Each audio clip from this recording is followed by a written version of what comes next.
What is going on, everybody? Hi. Seeing some very familiar faces. I can't tell you how excited I am to see you guys like in your cameras. This is so cool. Bro, I'm letting everybody flooded. It's going to take a second here. So don't worry. You missed nothing. Everything is good. I'm curious, as we have everybody flooding in, it's going to take a minute anyway, another 1 or 2 minutes. I'm trying to mute Stephanie here. Yo, there's a few people here off mics. Before everyone's in, because it is still people are flooding in, so we'll start in about 2 or 3 minutes. I would love to know, just to test the chat box to make sure that you can all type in, your answers to questions as we do this fun event. Tell me, where are you in the world right now, and what time is it for you? I would love to have an idea because there's 131 of you who registered for this. That is incredible. Currently 19 at the time of this recording right now. So it's going to take a minute, but we will start in a couple of minutes, regardless of how many people are on. They will receive the recording nonetheless. All right, let me read this, make sure that I have full control of all this. All right, we got LA and Colorado, Ohio, New Jersey, New York, Nebraska, sorry, San Francisco, Texas, Kelowna, London, New York City, Long Beach. So far, we're all representing the states in Canada. That's cool. I like that. All right, amazing. People are still popping in. All right, so what I would love to do as a quick start, all right, we're going to do some housekeeping rules so you guys can make sure you have the full experience and get advantage to be able to take advantage of everything that we talk about, do here. Because I have been waiting for this event for about a month. I don't know about you guys. It's felt like a while now. And so I've been pumping this up for a while. So I'm going to explain everything that we're going to do here, a little bit about who I am and what you can expect to get out of this event. Before that, I want to make sure we have a couple of tech things that are working. All right. So clearly everybody is good with the chat box, which is awesome. The second thing I want to make sure is that you guys all have access to the worksheet that we will be opening. Christine, is it working? In the worksheet yet. Okay. Oh, you can open it, but don't look at it yet. I'll be fine by like 6:30. So where Yeah, is that 6:15 because I forgot I have a meeting at 7:30. mute? All right. Click that Google document that I put in the chat box. If you can open it, awesome. Just drop the letter Y in the chat box so I know you can open it. But you don't have to look at it yet because we're not going to get into that just yet. That's when we're going to get into the fun and the actual action here. But let's make sure we're all on the same page first. All right. Carrie, first one to get back to me. Amazing. You get a gold star because I can't really give you much else right now. Stephanie, awesome. All right. I'm seeing them flood in now. Why? Okay. If you guys can, I'm sure everybody can. All right. So keep that handy during this event. That's going to be helpful as a bit of a visual understanding or a visual like reminder of where we are in this little summit and where you guys need to be. Okay. So, with all of that said, let's get straight into this. If you're watching the recording, I apologize. It took a minute. Hopefully, you skipped forward to this point. So, welcome, everybody. The first thing that I would like to ask is if you could put in the chat box, roughly how long have you been following me on Instagram? I know a couple of you was TikTok, but this has been mostly people coming from Instagram. Roughly how long have you been following me? And the second thing I want to know is how many of you, your first impression of me and or my personality, my Instagram, whatever it might have been, was who is this a-hole and or you felt very skeptical? I'm curious. I asked that during every event. Yes, there we go, Nina. That's what I'm talking about. So at this point, I find humor in it because I have to. I've had to learn to find humor in that. Cinna skeptical. I totally get it. Keep letting me know. There's more of you who need to tell me. So when I first started this, my whole thing was I'm a kid in high school. Yes, I started when I was in high school, so about 10, 11 years ago. And I was like, I just want to help people. Okay. I was like, I just want to help people. And when I noticed that it seemed on the surface like none of my friends and family were seeming to get the help that they wanted through traditional therapeutic approaches, I was like, all right, well, I'm going to be a therapist, but it doesn't seem to work for what I want. Thought I was a good salesman. That's funny. Uh, this is awesome. I actually really like your responses, guys. And this is why what I assume. That's why I asked the question. So my goal was, how can I help people? The whole thing was, I want to end suffering for anyone that I can, right? I have felt it. I see everyone feeling it. I'm like, I just want to help. But I didn't see traditional things working. And so a little bit about who I am. I was in high school, and that's what happened. I saw everyone was either dealing with depression, anxiety, panic attacks, wild mood swings, all of the different things, or they were just genuinely like always like resting bitch face and know they weren't happy. So something was going on. And I thought, well, I in the past have had moments where I had lost everything. When I was 18, my girlfriend and I at the time, we got pregnant and we lost it. And so there's been different traumas in my life as well. And I'm like, why is it, sincerely, that I've been able to move through the craziest things between sexual abuse, losing a child, all these things, and be happy still in the end, but other people don't seem to be. So my question was just, what is making the difference in the quality of our emotions? Why does one person feel this and they get stuck there, whereas this one can go through hell and back and they're fine? I was really curious. And like I said, it didn't seem like therapy was working for a lot of people. And then for many of you, I speak with you in Instagram DMs and I've asked you all the same question. What have you tried that hasn't worked yet? Because I'm curious, like what have you tried? Some people say I've been their kind of first approach or whatever. That's cool. But most of you have been like through 3 to 5 to 9 to 25 things, which impresses me. If you wouldn't mind for a second, can you drop in the chat box what are maybe 1 to 3 main things that you've tried in order to feel better? Because we're going to use the understanding of why that might not have worked in this summit. It's going to be an important understanding. I'm going to get back to what I was saying, but let me read a couple of these first. So skeptical, and all that makes perfect sense. Good salesman. I tip my hat to you. Thank you. First impression is legit and does it work? That's cool. Skeptical, not certified. What makes him think he can help? It totally makes sense. Like, I don't get the technique you do to help people. It's like if hypnosis and NLP had a baby, but that's why I'm here, curious to hear and learn about your approach. I love that. That's awesome. We're going to get into what it is that I actually use, by the way, in my interventions with people. We will get into that here, and you'll have a better understanding. Books, videos, years of therapy, therapy, meds, coping skills, meds, therapy, games, medication, CBT, trauma therapy, currently doing neurofeedback and acceptance approach, and have so far uh, and have come so far, but still have the underlying fear beliefs about panicking, medication, life coach, outpatient program therapy, hypnotherapy, CBT therapy, meds, yoga, talk therapy, none work for me. I really want to heal. CBT, exposure therapy, medication, breathing techniques, make me more anxious. Therapy, medication, breathing. All right. So many of you on this call have tried very similar things. And I see Rachel's even added PHP and exposure. So here's the problem, right? When we get to a point where we feel like we've tried everything, or at least everything that we're aware of, or at least the things that we believe should have worked, and they don't, it builds this thing called skepticism, right? That anything will. It also builds this skepticism when you come across a profile like mine or anyone's like mine who says we can help you this quickly. And it makes sense. You're going to learn here today why you felt stuck for so long. The biggest thing you're going to learn is number one, how to actually change how you feel very quickly. You're going to have very small experiences, but very real experiences of that here today. The second thing is why you've been stuck so long, like regardless of all of these things. And the third thing is I'm going to give you kind of 4 core strategies that I use with every client in the last 7 years who got results. They have variations for everybody individually, but these are the kind of the 4 core strategies. And I'm going to tell you at the end of this call which one will probably be best for you.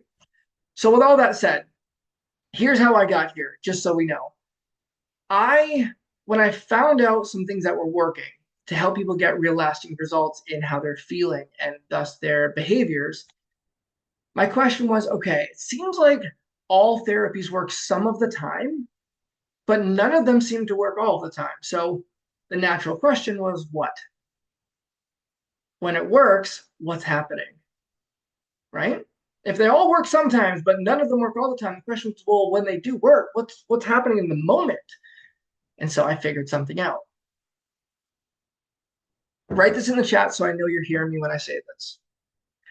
At the moment when anything works, anything at all, when the moment a therapy works, it's that the meaning of whatever the thing we're afraid of, the meaning changes.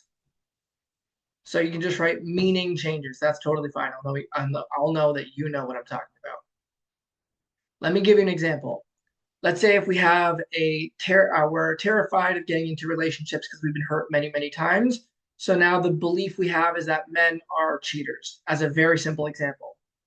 When our belief about what it means to get into a relationship with a man changes from men are cheaters, therefore I'll be hurt, to not all men are cheaters.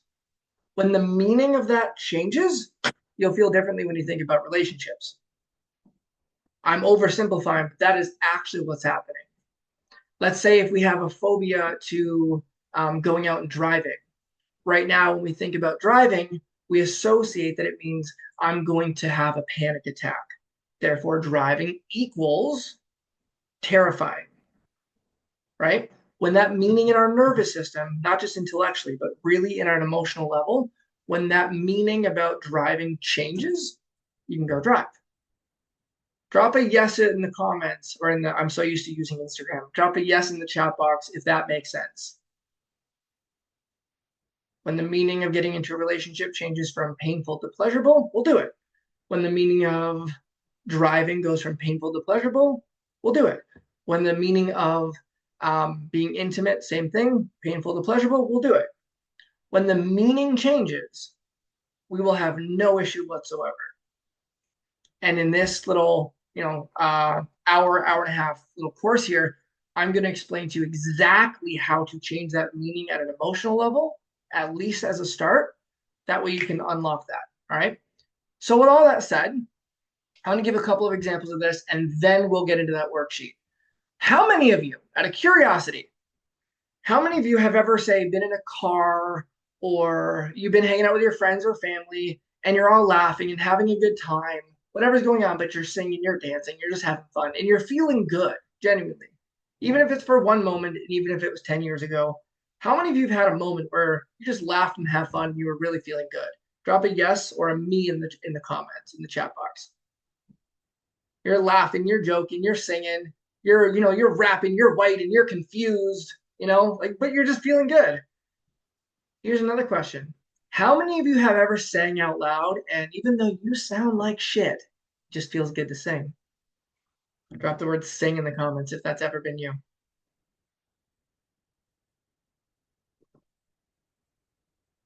All right. Fantastic. That looks like basically everybody. So here's something to understand. Your nervous system can absolutely feel good. 100% it can feel good. But the question is, how do we trigger that feeling? And how do we do it so often that it becomes our habit? That's what we're going to learn here today. That and changing the meaning of what we're afraid of right now, that's the same thing. So getting into this, the question is, how do we actually change how we feel? All right. Let's give you a couple of examples. Now, for any of you who aren't on the camera, totally respect it. You don't have to do anything you don't want to do, but I am going to make you one promise. It's the only promise that I can make in this entire free event. If you are laying down right now, you won't get any results in this summit. It is not going to happen. So just so you know ahead of time, so I can do my due diligence, if you're laying down right now, you're wasting your own time. Is that fair? Just drop like a yes or something in the chat or a thumb up if that's fair. Okay? Promise I'm in my office chair. No, you're good. You're good. I'm just letting you guys know ahead of time because let's say if you are laying down, this might be entertaining. You're just not going to feel any difference. And I don't want this just to be about you guys seeing my handsome, white boy face. It's just to make sure that you guys are here to get what you want. So let's try a couple things. I'm going to bring you through the smallest, tiniest processes. Yes, the white boy face. And through doing these tiny little processes, I just want you to notice what you feel. Very simply. So let's start with this. Okay. There are three things that you and I do to actually create our feelings. Okay. Not how our feelings come to us, but there's three things that you and I have to actually do to create how we feel, regardless if we're stressed or scared or anxious about our health, about going driving, about our relationship, our finances. There's three things that we have to actively do. And if we can become aware of the pattern, we can take control of the patterns that create our emotions versus those patterns controlling us. So let's do this for a second. As a first, many of you have probably seen me do this on my live stream, so let's try it right here. Here's what I want you to do. Assuming you're sitting up, not laying down, I want you all to do this with me for a moment, okay? I'm going to explain this, and then you're going to follow along with me. As simple as this sounds, all I'm going to have you do in a moment after I explain it is you're going to crunch your body in just a little bit with your head down just a little bit. And you're going to think of a thought or two thoughts that typically really stress you out when you really focus on them. Okay? You're going to think of one or two of those. And all of us collectively, we're not doing this just yet, I'm explaining. On the count of three, when we're doing it, I'm going to count to three. And on three, we're going to snap ourselves up like this. I'm not saying do one of these, because I've seen people do that before and they're like, it didn't work. I'm like, if I did it that way, it wouldn't work for me either. What I'm saying is go from here with a stressful thought and just snap up, hands, hips, bring your shoulders just back a little bit, bring your head up and just kind of smile. You might be like, this is stupid. Why did I sign up for this? Because you're one of the few people who actually want to feel better. So let's do this all together. Sitting on your chair, sitting wherever you are, right? You don't have to exaggerate it like this, by the way. Just like naturally kind of bring your shoulders forward, head down, body crunched in just a little bit, all right? And think of a stressful thought that usually makes you feel panicky or a little anxious. Okay, I'm going to give you all a few seconds, although you're all pretty good at this, so you should have it pretty fast. All right. Now, while you're thinking about it, on the count of three, you know what to do, and do it quickly. 3, 2, 1, snap up. There you go. Danielle, smile. There you go. Now, some of you, by the way, I know some of you are like, oh, smile, I don't feel good. Because you're not fucking smiling. There's 80 muscles in our face. Endorphins are released when we do that. I just want you to play full out with me for a moment. So let's go again. You guys did good. I saw you guys did really good. I'm going to pick on you all. That's just part of my job that makes it fun. So come back down. Think of one or two of those stressful thoughts. 1, 2, 3. Come on. Come on. Come on. There we go. Much better. I like that. I like that. I like that. All right. Now I have two questions for you all. All right. Even for people who aren't on the camera, two questions. Number one, where did the thought go when you came up? Drop it in the chat box. Where did it go? When you came up like this, where did the thought go?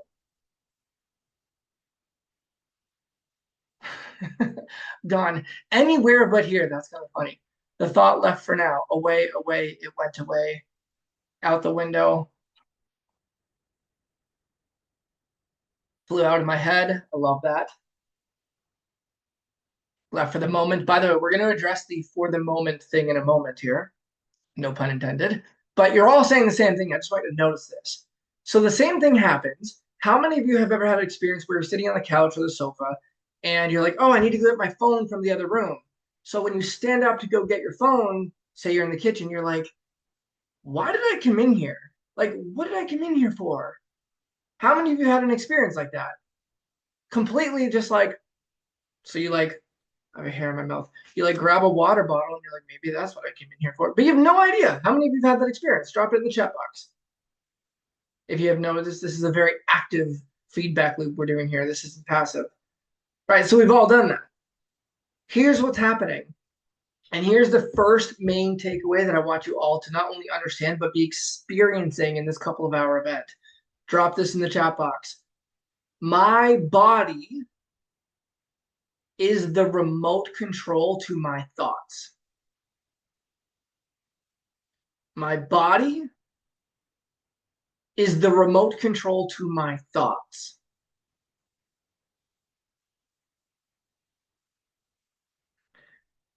And here's the second thing to do with that.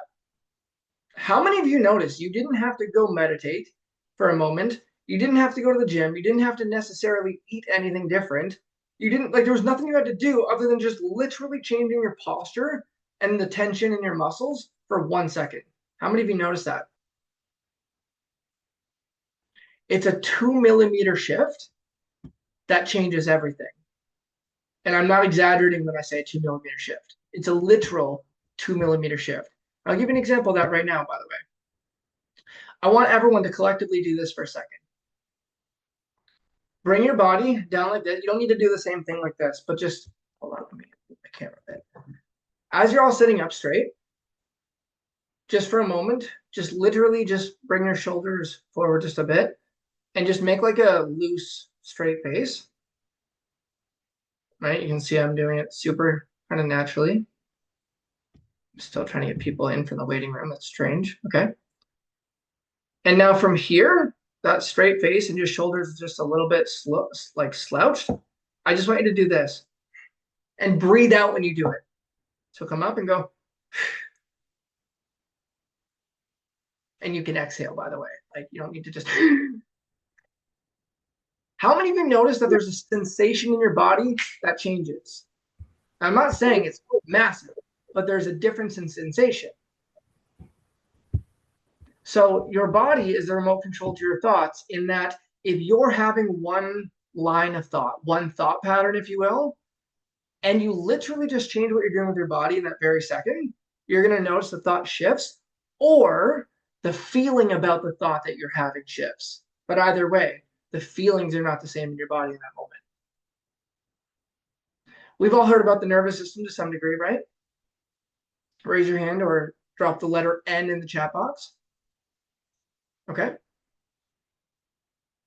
Your control panel, so to speak, to your nervous system is your body, and then the next two parts that we're going to mention. This is the buttons to the brain. So with that being said, let's give you guys another couple of like silly but real examples. All right, start with your arms out here. Okay, start with your arms out here. And slowly bring them in like this. And bring them back out. And bring them back in. Bring them back out. One more time, bring them back in. Now, keep them there. Without breaking a lamp or a face beside you, we're going to do it with a bit more speed. So Danielle might want to make sure she doesn't hit that corner of her. Boom! Ow! Yeah, we don't want that to happen. All right. So we're going to do it with a bit more speed. Ready? Hands together. And bring them out with a bit more speed. Out! And don't be afraid to smile. You serious mofos. Bring them back in. Poof! Out! In! Out! Now you can say out and in with me in a playful way just to make it more fun. In! Out! In! Out! In! Out! In! Out! In! Out! In! Out! In! Out! In! Out! In! Why are you all smiling? This is supposed to be a feel anxious workshop. Why are you all smiling? Tell me, which one felt better? You can put them down now. I don't know why I'm doing this still. I guess I was in my own trance. How many of you noticed the difference between how you're feeling when you were doing this and like this? How many of you noticed the difference, sensation, and even an energy in your body that was different? Tell me what you noticed in the chat box in terms of the feeling and or even the energy that you felt. Energy is different. Yes, Alicia, you look like a goof. We all look silly, but so did we all. That's fine. Feels playful and fun. Makes me laugh. Good. So you guys can keep telling me. Less sad. Good. I see. Okay. vibration is higher. So iPhone, whoever that name is, you're saying the actual scientific reason that this is actually changing how we feel. When we change our body in every which or any which way, we're sending different vibrations through our neurology, which changes the feelings in our body. That's just one thing.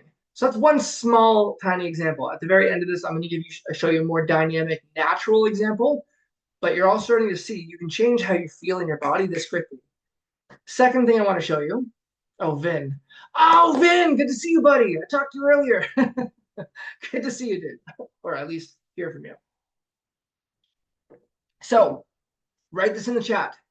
Emotion is created by motion. Emotion is created by motion. How you use your body and the way that you move it, even in like tiny moments, not going for a hard run or something like that. I just mean in general, it changes your biochemistry. Your neurology changes very quickly. So that's one piece, and that's the first and foremost, how you use your body. Now, sometimes I will have clients where they feel so good about going out driving, if that's, say, the challenge, then when they start going out driving, there's two other pieces that I'm not going to tell you about this example yet because we're not there, but they'll start, they feel great, they feel great, they feel great. And then they start like stop breathing and start clenching their body like really hard again. And they're like, it didn't work. And I'm like, no, no, no. We have to purposely chill the body. This is why when we're singing and we're having a time and we're being goofy, you feel goofy. Okay? So before we go any further, sit on your desk like this for a moment. And just if looking at the camera at the rest of us looking like goofs is gonna make you laugh, look down. I'm actually serious. If that's gonna make you kind of chuckle a bit, look down, and I want you to breathe shallow. Breathe shallow and breathe slow.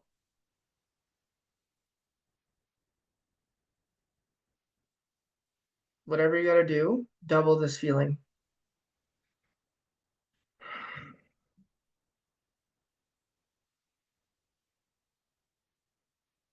Now come back up, come back up, come back up. How many of you noticed the energy went dramatically down? Like dramatically down, right? Emotion is created by motion. Or more calm. That's nice. That's nice. So regardless of how your body is responding to these very small movements, it's understanding that how you use your body is the remote control to the Netflix channel up here. Now, speaking of Netflix channel, let's go to that. The second thing, Jesus, Tyler, the second thing that creates how we feel is what we are mentally focusing on.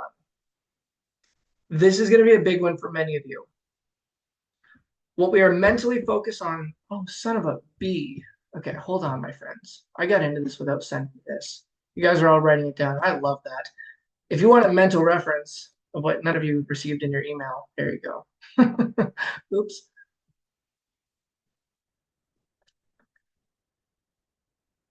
So now we can open this because we're actually at that point.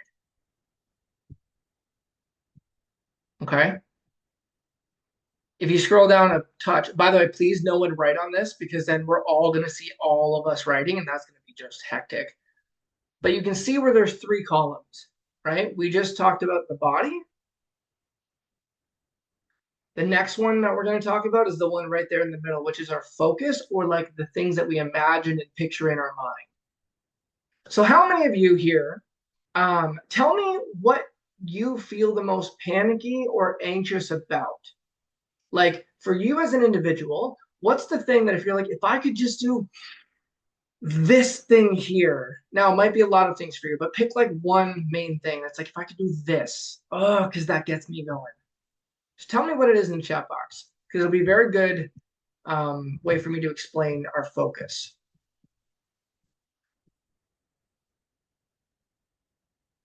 Okay, being late, driving, going places alone, health anxiety, specifically getting blood pressure checked, getting overexhausted,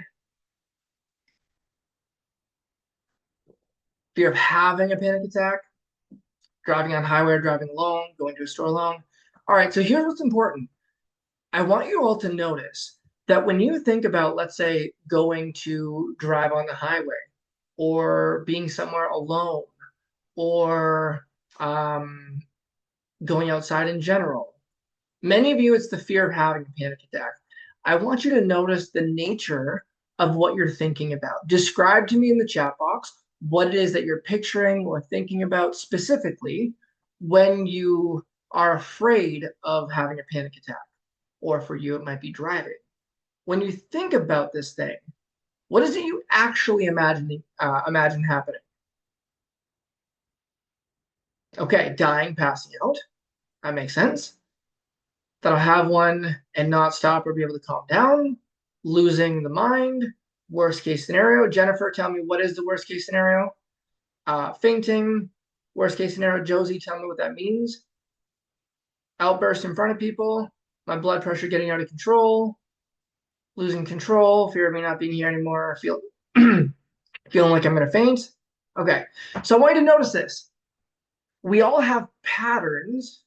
Another word of saying this, we all have a habit of what we primarily focus on most, what we think about most.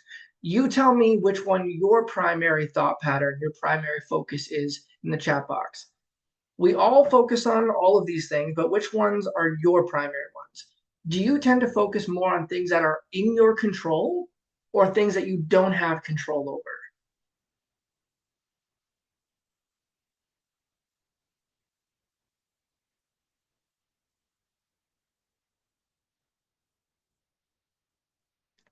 Don't. And I appreciate you guys being honest. Things I don't have control over, don't have control over. I guess I ruminate on what I have control over when I'm anxious.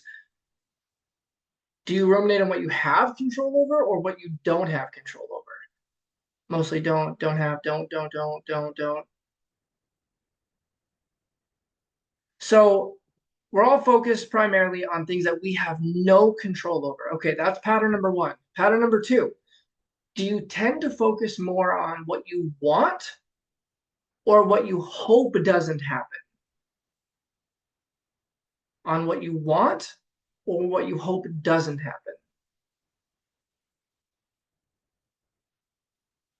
What you hope doesn't happen, what I want, hope doesn't happen, doesn't happen, hope doesn't. What I hope doesn't happen, hope doesn't happen, not what I hope doesn't happen, doesn't happen. Okay. Hope doesn't happen for sure. Okay, great. So the primary focus for many of us is focusing on what we don't have control over and what we hope doesn't happen, right? Now let's give a third. Do you tend to focus more on the past, the present moment, or the future? And the future could obviously be like, 2 minutes ahead of you or 20 years. It doesn't matter. But which one do you tend to do more? The past, the present, or the future? Future, past and future, past, future.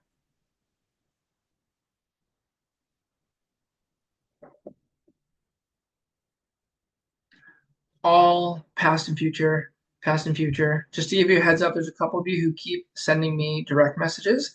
If you want to change that to everyone, that might be helpful. But the past, I'm thinking about how I'm thinking about how I feel constantly in the present. Okay. Okay, that was a pretty good answer. I like that. If I wake up in the middle of the night, past. Okay. So I want you to notice that the primary pattern for many of you is either the past or the future. Some of you are thinking about how you feel in the moment, which say might be anxious or sensations in your body in the moment. I'll explain in a moment what that actually means as to why that's bringing anxiety up. But I'm also trying to keep this whole summit light enough where you guys just get tangible action and not just information, because information without action is just nothing's going to change for any of us. But I will explain why that's happening. Present sensations also. Okay, so that makes sense. So here's the thing. Every one of you tell me this. If we tend to focus more on what's out of our control, what we really hope doesn't happen, and primarily the past or the future, I will get to the present moment of sensations in a second. But if it's what's out of our control, what we hope doesn't happen, and then the past or the future, which we can't control because it's gone or it hasn't happened yet, how do you think we're going to feel no matter what's happening in our life? No matter how beautiful our husband or wife is being, no matter how great our kids are, our financial situation, no matter how good or bad our health is, regardless of what is actually happening in our life externally, or driving, whatever it is, how do you think we're going to feel regularly if we're focused on those? Oh, I'll give you one more pattern, by the way, pattern of focus. Do you tend to focus more on what you have or what's missing? What you have or what's missing? Which one do you tend to focus on more? And by the way, you're all right. You'll feel anxious. That's everyone said that exactly. What's missing, missing, have, missing, missing, missing. Okay, so again, the primary pattern of many of us on here is what's missing, or what we used to have, but what's missing. I see you, Ina. What you may lose. Okay, that was very nuanced. I love that. Alicia says both. Okay, fantastic. So we're noticing that there's a bunch of patterns of the way that we focus on things. And if we don't catch it consciously and direct what we're focused on, we're going to feel wherever our mind takes us. Does that make sense, everybody here? Because we can't feel everything. And by the way, hear me now. You and I don't experience life at all. We experience what we focus on. We don't experience life. We experience what we focus on. Because there's a million things happening around the world in our present moment right here, but we're experiencing like this much of it. So I'll prove this to you. I want you to notice that you did not feel your butt in your chair until I brought it to your attention right now. How many of you feel your butt in your chair now? And if you're standing, how many of you didn't feel your feet on the floor until I brought it to your attention? Right? Because you weren't paying attention to it. That's not where your conscious awareness was. In the same way that the entire time we have been learning and growing and making some insights on this call, and we're like just hitting the halfway mark-ish, as we've been growing and having fun and doing this, there's a bunch of babies dying around the world right now. How's that for a pleasant thought? But there's also millions of people falling in love and babies being born.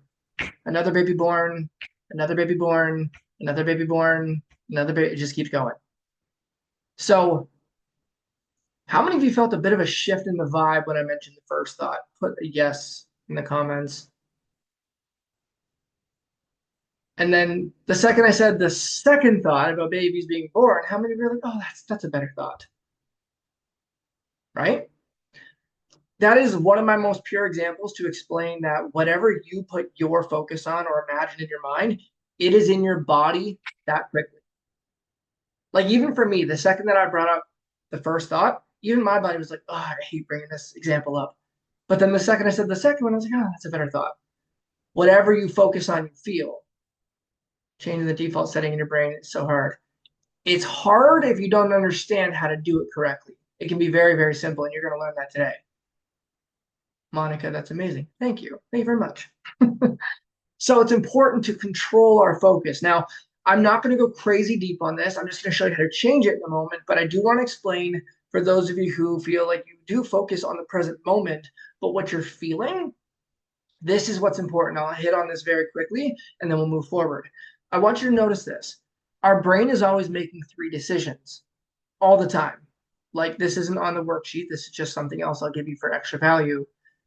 The brain is not, the brain is always making 3 decisions, and it's doing it without our awareness if we don't catch it, but we can also do it consciously. The first decision is, what are we going to focus on? That's what you've been learning here, right? What am I going to focus on? Am I going to focus on the past, present, or future? Am I going to focus on, Tyler's uneven ears, even though he's super handsome? Am I going to focus on what's in my control, what's out of my control?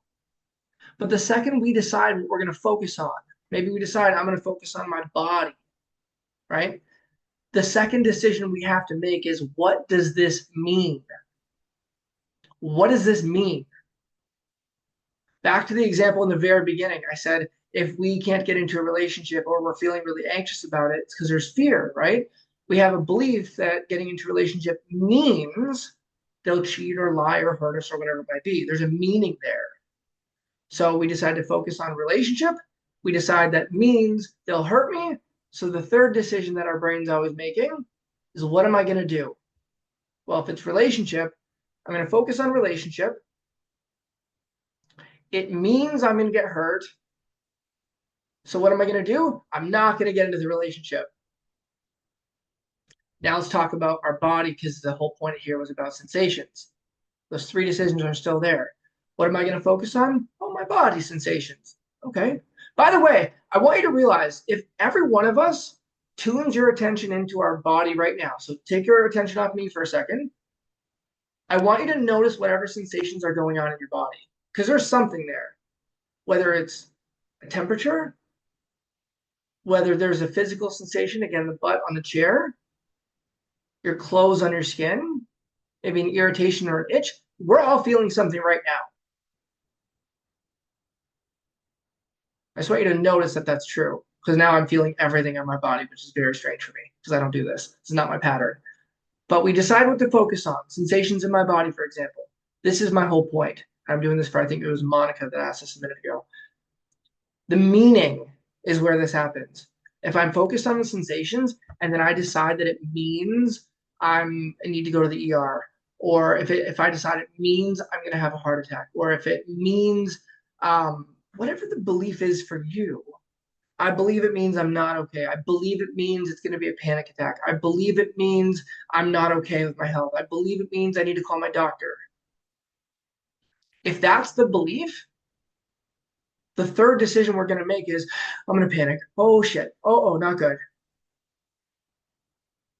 If we believe it means, because sometimes I'll be on my live streams or a call like this, and I'll have random heart palpitations just out of nowhere, where it's like, it like pauses, then it goes, and it just keeps going once in a blue moon. And I'll notice it, I'll focus on it, and then I'll be like, oh, that's probably nothing, and keep going. Because I don't give my energy and attention to it, it doesn't blow up into a big story in my mind. Now, that doesn't mean you don't have any health problems going on. I'm not a doctor. But I'm saying emotionally, if it means there's something bad happening, this is what's going to happen. If we decide it means, I'm probably fine. It's probably just my body doing its thing. And we'll obviously keep watching it. That's a whole different feeling we'll get. So write this down, my friends. And then we'll go to the last thing that controls our emotion and then get into what I think you guys are going to value the most. Okay? Meaning creates emotion. Meaning creates emotion. Alicia, you're welcome. You're so welcome for doing this. This is my pleasure. So you might be like, wait a second. You said emotion comes from motion. Now meaning equals emotion. What the hell is it? I said there's three things that create emotions. I just have sayings for all of them so we can remember them better. Okay? Your body's the first one. So the motion of your body in any way, shape, or form creates emotion. And then I said meaning creates emotion. That's your focus. So far we have our body and our focus. Is that making sense so far?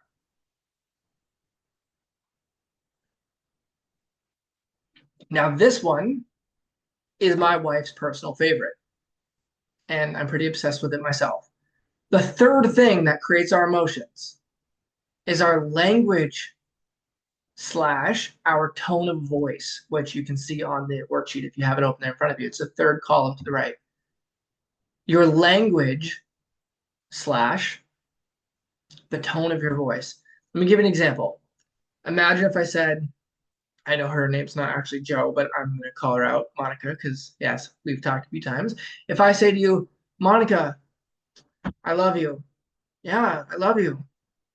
How many of you didn't feel the love? Like there's no sensation of like, oh, he loves her, right? But if I go, Monica, I fucking hate you. Oh, I hate you so much. How many of you felt that? I see all smiles. How many of you get that's a different meaning? She's even covering her face with these, right? Now she's changing that too because I'm calling her out. Yeah, I see you. But how many of you got a different feeling immediately? The words were there. I love you. I fucking hate you. Different tone, different feeling. So what I'm going to do with you is 2 little exercises. That way you guys can really get the power of how strong these 3 things are together. Now, I promised myself I would over deliver, but I also want to make sure that I'm timely. So if I go a little bit fast, just go with the program, bear with me, and you can always watch the replay. I'm going to speed this up a little bit, but I want to jam all the value because if you never decide to work with me, I want this to change your life anyway. How many of you notice that when we try to change how we feel, we go to something like, say, scrolling on our phone or some kind of drug or food, or maybe the gym, or maybe just sleep for some of you. But we look for some sort of distraction, or we do something with our body. We're all adults here, so I'll say the language. Men, in most cases, will go to like self pleasure. Some people will cheat. Some people will, we're just looking for a distraction.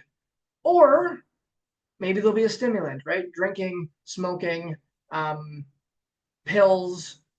But how many of you notice that even if it is as simple and harmless, so to speak, as scrolling on your phone, how many of you notice that when you try to go to feel better, there's some sort of distraction in your life? You don't need to tell me what it is. I smell Vicks. That girl is dangerous. That is dangerous. Doom scrolling. That makes sense. Yes. Okay, great. So the reason I bring that up isn't because I want to get into all the distractions. I bring it up because I want you to notice that no matter what you do to try to change how you feel, you're using one of the three things that I just taught you. Let's pretend you are doing something physical like working out, eating, or smoking, something like that, self-pleasure, right? You're doing something different with your body to change how you feel. You're putting something in it, you're touching it a certain way, you're moving it a certain way. How many of you notice that? You're doing something with your body, your physical body. The second thing, if you're like, say, online shopping, or you decide to distract yourself with your kids, or in my case, my work, or your phone scrolling, you're changing your what? What's the second one? Danielle, I literally saw you lip it. That was cool. Yeah, exactly. Now, the third thing, how many of you noticed that? Now, maybe for you guys, it's not movies. For me, movies are a really good distraction in general from life. But how many of you really find that listening to music is a great distraction? I saw a bunch of head nods. Here's why. It's the third one. You might not be like, well, that's not, I'm not saying anything. No, but it's sound and that access is the same part of your brain. So if you get nothing more from this call, I want it to be two things. This conversation of it's your body, what you focus on, and your language slash the tone that changes how you feel. I don't care if you're in therapy for another 7,500 years or if you're magically get over it yourself. One of these three, if not all three, you changed. Now, there's so much more to it, but I'm going to give you guys a quick couple of examples.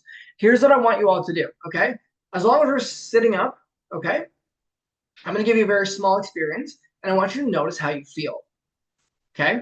And I mean small, I mean like 30 seconds, and we're not going to do some kind of meditation. So don't get yourself prepared for that. Like, yes, we're going to meditate. Sorry, we're not.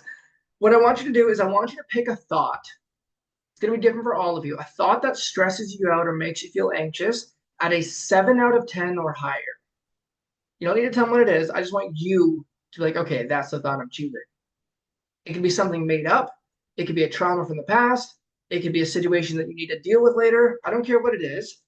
7 to 10 of stress or anxiety that this brings you. I'm going to assume you all have it because you're here on this call, so you're probably aware of what it is. Here's what I want you to do. I'm going to explain it, then we're going to do it together. What we're going to do is I'm just going to get you in kind of a relaxed, calm state for a second. Then we're going to close our eyes. And what I'm going to have you do is imagine this, whatever the thought is, I'm going to have you imagine it like 20 feet out there in front of you, pretending it's like on a movie screen. And then whatever your favorite color is, purple, blue, green, orange, whatever your favorite color is, you're going to imagine your favorite color as like a border, a thick border around that movie screen. Okay, for me, it'll be blue. And then I'm going to ask you to shrink it down quickly to like the size of a nickel like this in your mind. And we're going to blink it imaginary, black and white, black, white, black, white. That's all we're going to do. But we're going to do it all at once together. And I'm going to add one more thing. Okay, so do me a favor. Take a nice deep breath in. Exhale and moan. One more time. Just kind of have a bit of a smirk on your face and make sure that your body is physically relaxed. If you're like up here, just bring it down. Just chill. We're here to relax, all right? Just chill. Now, I want you to think that thought as you're feeling kind of just calm and relaxed in your body. And I want you to think about it about 20 feet out there in front of you, eyes closed. And as you see that out there in front of you, 20 feet away, as a still picture, I want you to put a thick border around that image in your mind in your favorite color. Now, on the count of three, we're going to do what I told you. So 3, 2, 1, shrink it down, blink it black and white quickly. Now, take a deep breath in. Now, I want you to start at the end of this thought or the end of the memory. And on the count of three, we're going to rewind it backwards as if everyone's walking backwards, talking backwards, words are coming back into their mouth. Everything's just in reverse. All right, so start at the very end of this thought, this memory. 3, 2, 1, rewind it. Now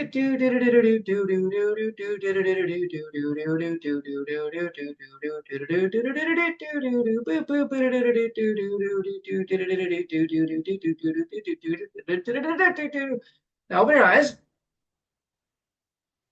Kind of shake that body out a little bit.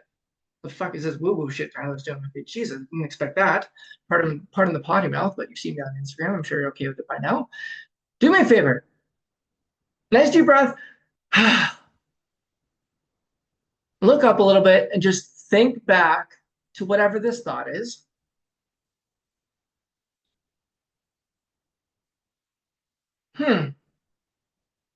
And notice what you're feeling, or the intensity rather, in what you're feeling.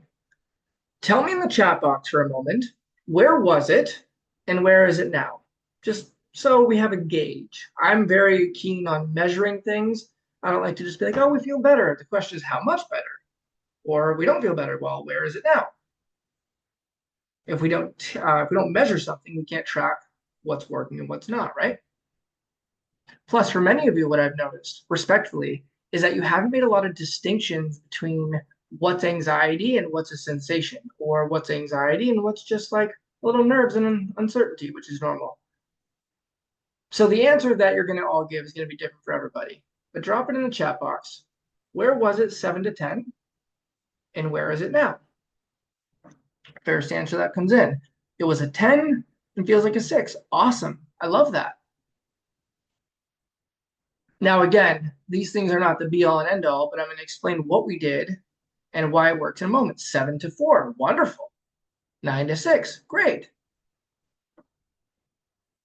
I won't say your name out loud in case you're doing that on purpose, but just so you know, you're still sending that to me. 5 to 0. If there's a Nobel Prize for feeling better, so far you're winning. 9 to 3. Damn. 7 to 4. Slightly harder for instances because the thought comes back until that future thing happens, but less stressful. 8 to 6. Okay, that's fair. That's fair. 8 to 5. Wonderful. So again, my friends, this is not the be all and end all. And I will actually tell you, here's what's ironic about this. The worse the thought or the memory is for that particular exercise, the farther down it'll drop. If you've, how many of you have ever seen my testimonial from a woman named Jordan who said he healed me in 5 minutes? She doesn't understand like what the whole thing is, so she doesn't know. You guys know more than she does at this point. But if you've ever seen that, she says I healed her in 5 minutes. A slight version of this in different ways is what we did. But the reason is because her trauma, her memory of this was so extreme. I'll just say she was beaten and it was really, really bad. It's ironic, the more intense, the lower this will be. But I do want you to notice, every one of you dropped at least 2, if not 3 or 4, or in one person's case, where was it? They went all the way down. Where did it go? 8 to 5, no, 9 to 3. That's incredible. So I want you to notice, if we did this 1 or 2 more times, with one difference, what I didn't have you do is fully get in a state of calmness or gratitude or feeling empowered, if you're in that kind of state first when you do this, that emotion will link to that thought and you can handle it. That's the one thing we didn't do because it requires a little bit more. But the important thing is to notice one little exercise brought it all the way down. Okay. So how we literally look at things in our mind and the sounds that we add, right? Like the words and the tone that we use completely change the feeling. I'm going to bring you through one more, and then we're going to go into the thing of how you guys feel like you haven't been able to get out of this for a while. There will be massive insights there. I'm excited. With that said, okay, I want you all to tell me in the chat box, how many of you, when you go out driving or whatever it is that your particular fear is, be it your body and your health, be it driving, be it flights, be it a relationship, how many of you ask yourselves questions in your mind such as, what if this happens? What if that happens? What if this happens and I can't get to safety? What if this, what if that? Just some sort of what if question. And more importantly, I'm seeing all the yeses, good. More importantly, tell me which tone of voice you typically do it in. This first one or this second one? Do you tend to do it from a tone of voice of, what happens if this totally fucks up and I'm so bad and I die? Or from a tone of voice like, oh shit, what happens if I panic and I lose control and I embarrass myself in front of everybody? Tone one or tone two? Now I'm exaggerating both of them a little bit, of course. But is it more like, wonder what happens if I panic and lose control in front of everyone? Or what if this happens and it doesn't work out? What if this happens and right? The second one, of course, right? So here's what matters. The habit of how you use questions and tones of voice in your own mind, mixed with what you're focusing on and how you're using your body, completely control how you feel. And it will only be the only ever thing ever. Now, promised myself I wouldn't do this, but I can't not. So if you're physically capable, stand up for a moment.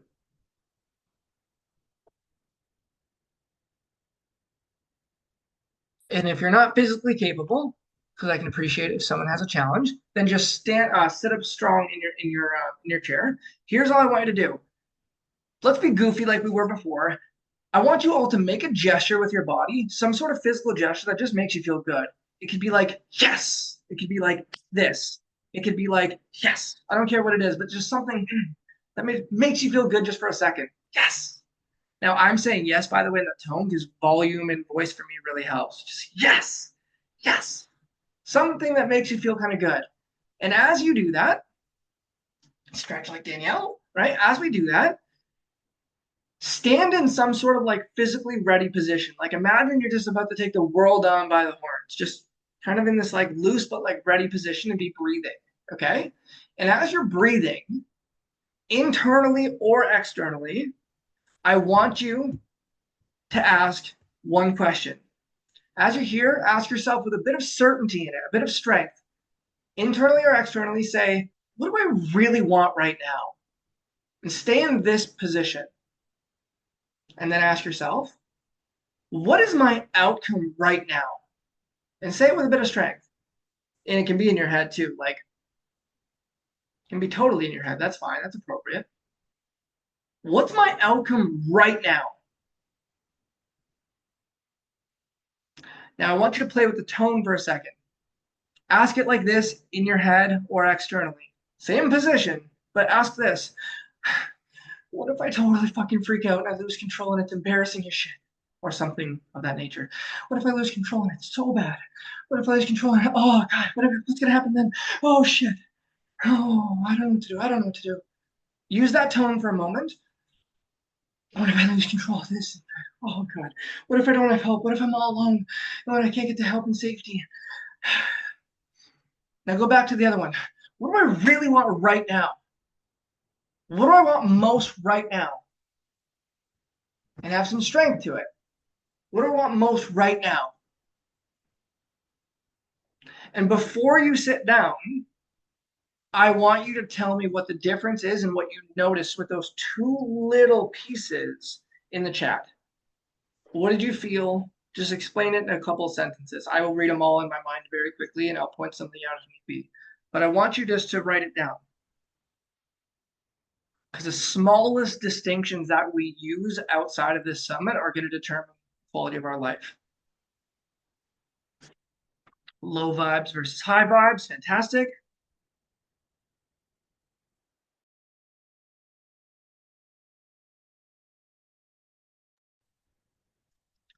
I felt a little bit more confident, brave, not scared. Amazing. I felt powered after that. Awesome.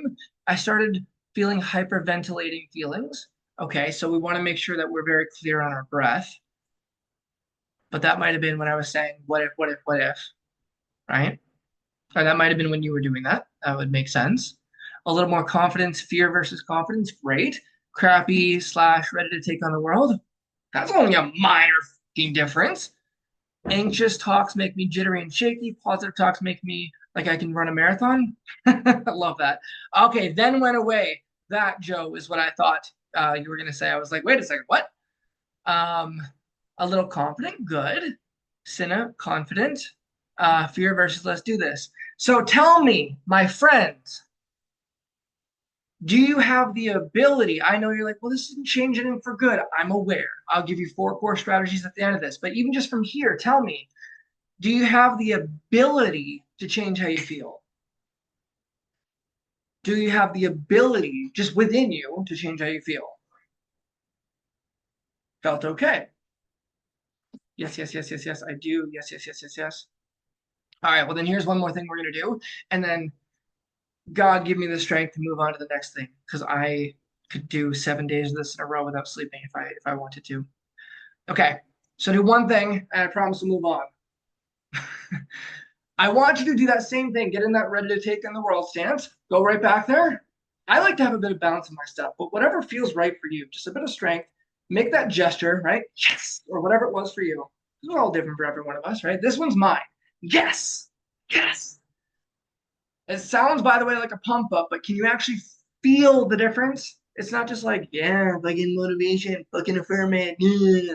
It's an actual change in your nervous system. So here's what we're going to do. As you're doing this and you're like, yes, just say something that makes you feel strong. Yes. And as you do that with a bit of like a can go kind of look on your face, right? Like, of course I got this. As you're in this state, I want you to think about the thing that freaks you out the most right now. But stay here, stay strong, stay strong, stay in this state. For some reason, looking to the side gives me more strength in my body. So I'm going to do what's natural to me. You do what's natural to you. Yes. I want you to think about the thing that typically freaks you out. Maybe even smile a bit while you think about it and breathe. And as you think about it, just go, I got it with that tone of voice. I got it. Of course I got it. And keep thinking about it. And then tell me in the chat box, what do you notice about it when you think about it from that physiology, that language? What do you feel about that right now as you think about it? Now, to be clear, we're not looking to have 0 fear. And if you do, amazing. I'm not going to stop you. But we're not looking to have 0 fear.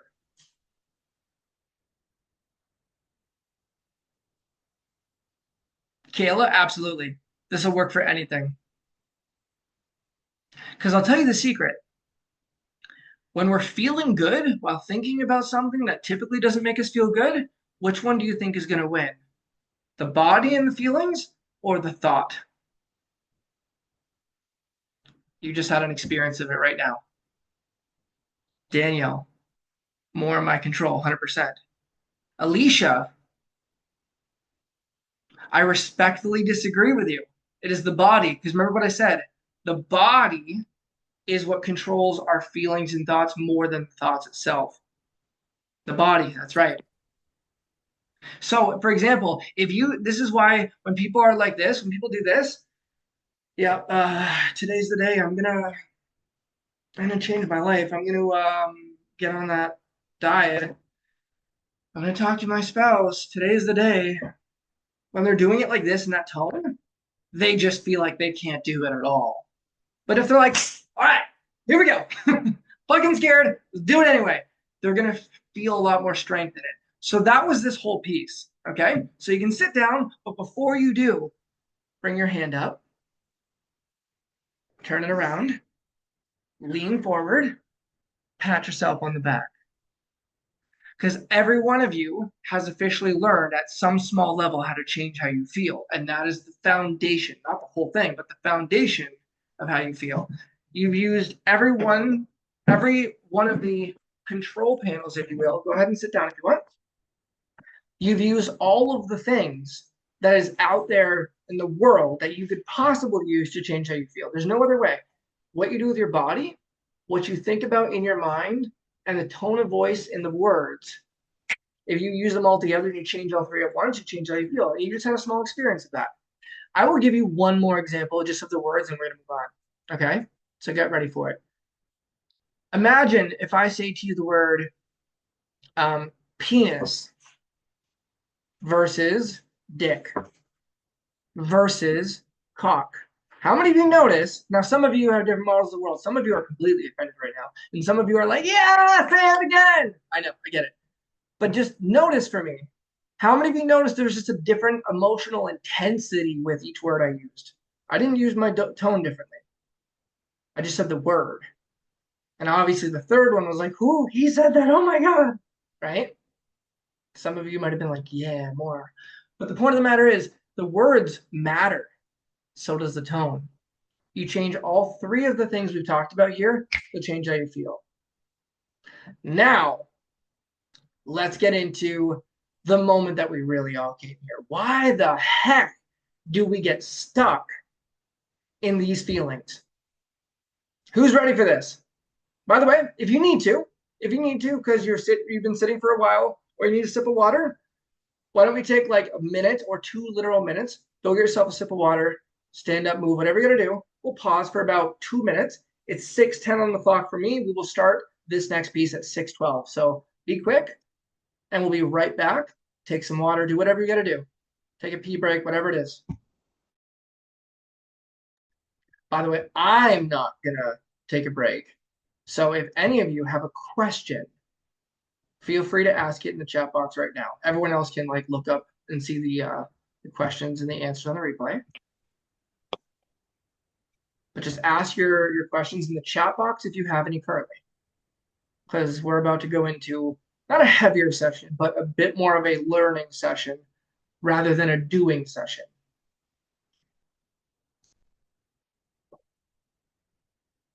So I want to make sure we're all up here with our energy. Hi, Tyler. Does EFT work for anxiety? So it can.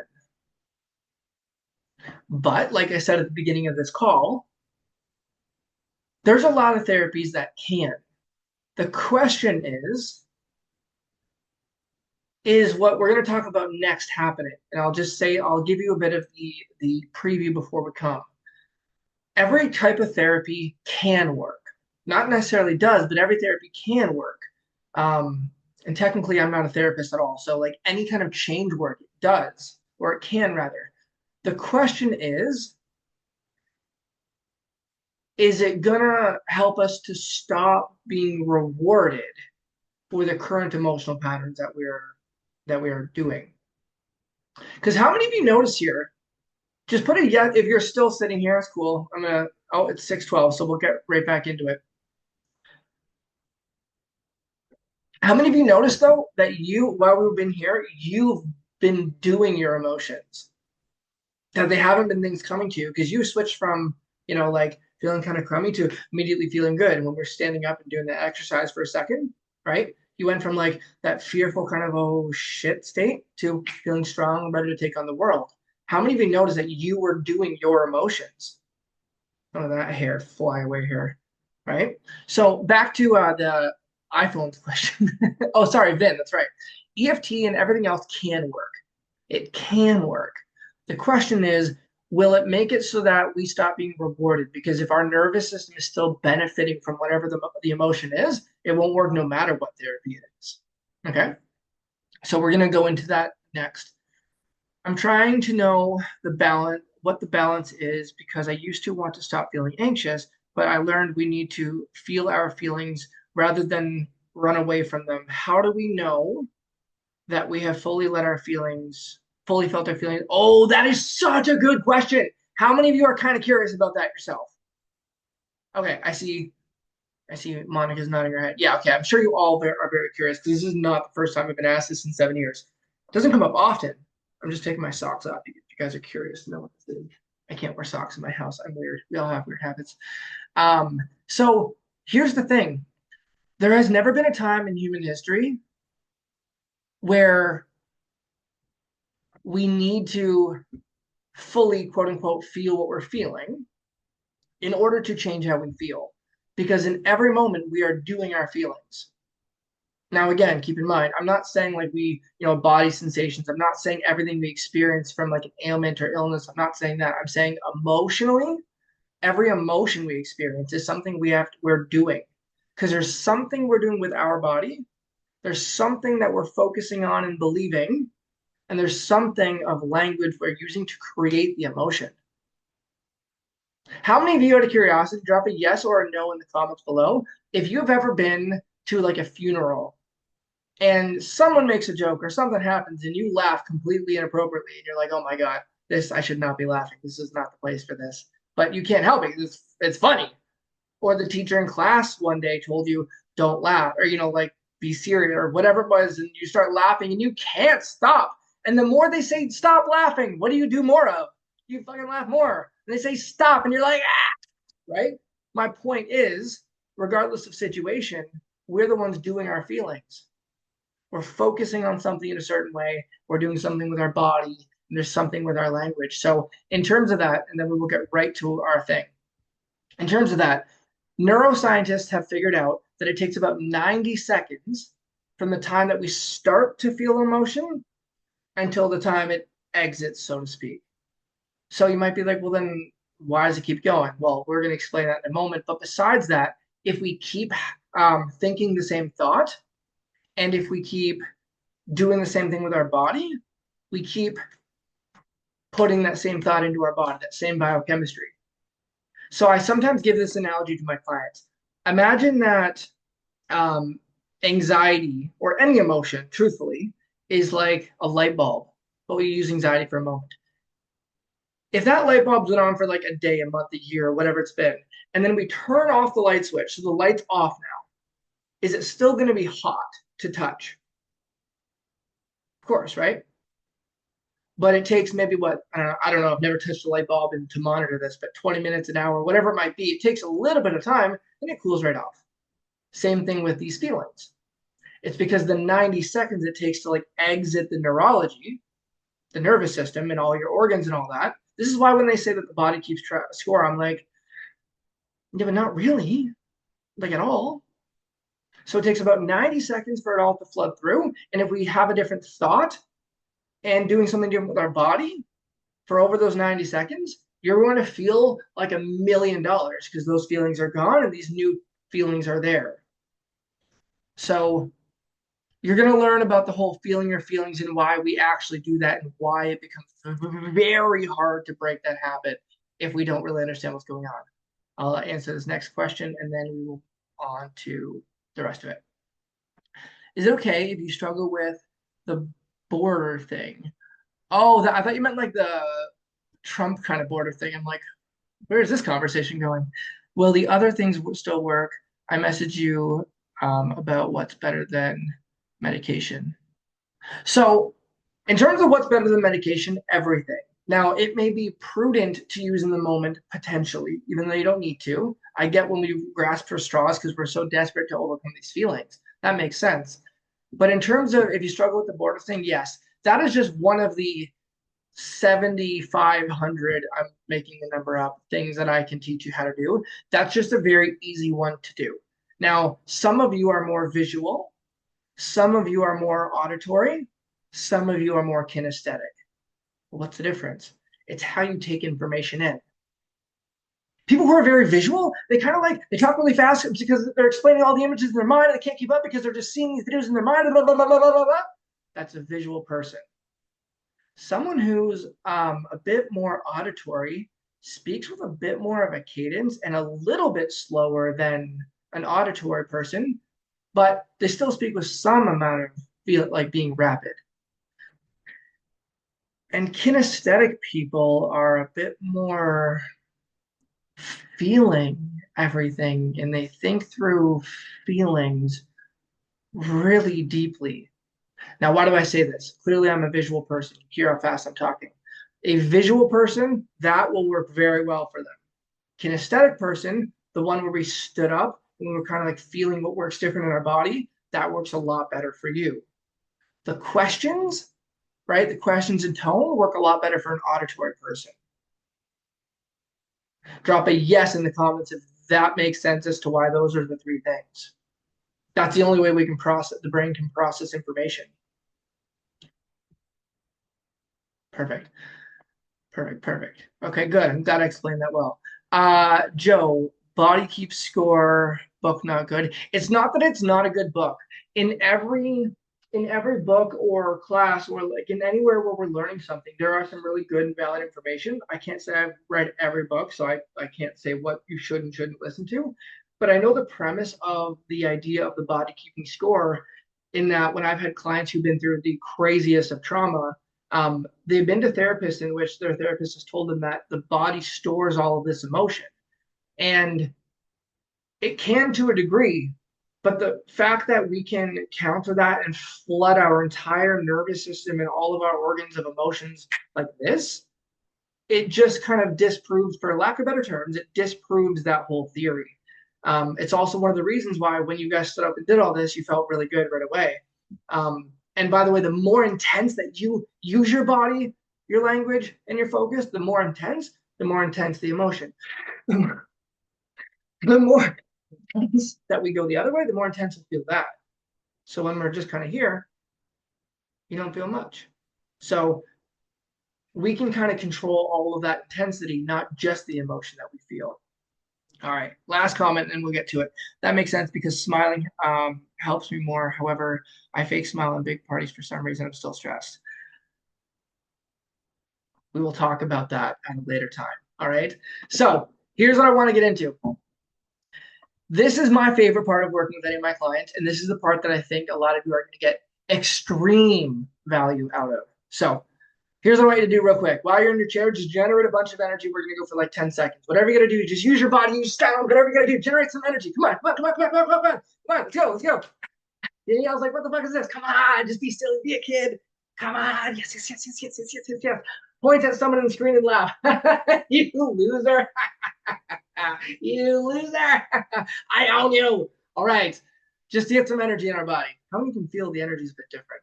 Right? Just wakes your body up for a second. That's why it matters. Here's the thing. The reason why, no matter what kind of therapy, what approach, what supplement, regardless of what we've tried, how you feel is determined by the three things we just talked about. However, the question is, if we can just change those three things as you've experienced for a moment now, why in the bleep do we keep going back to it? This is why. Let me introduce something that I call the 6 human needs. Okay? The 6 human needs. These needs are not desires. They're not what we value. They're not preferences. They're built into the human nervous system.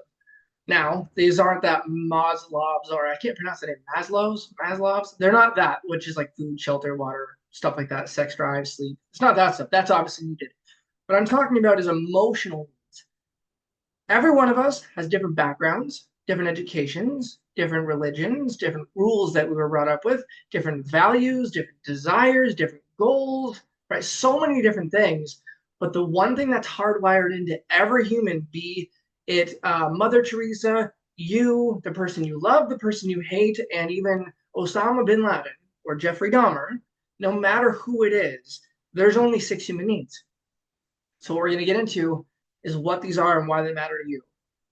Now, before we get into that, I want you to write down a couple things. Now, I would like you to write these couple things down somewhere that like isn't just the chat box, so you can actually take these lessons away. Okay? The first thing to understand about these 6 needs is this. We all have the same 6 human needs. It doesn't matter how crazy, schizophrenic, psycho, blah, blah, blah, or how amazing someone is. We all have the same 6 needs, but we all choose to meet them differently. As an example, the person who is, the kid who's the bully on the playground or the bully in, adult life, picking on everyone and being a dick, is trying to meet the exact same needs as you are in your just busy life, trying to have a great family or business or work life. And right, Jeffrey Dahmer, we're not even going to get into what he did, but that person who did that crazy stuff was trying to meet the same needs as Mother Teresa. We all have the same needs. The question is, how are we choosing to meet them? That's the first thing. The second thing, and to me, this was when I learned this was the kind of the thing that unlocked everything for me. This is the one sentence right here. Anything that meets at least 3 of these needs at once becomes an addiction.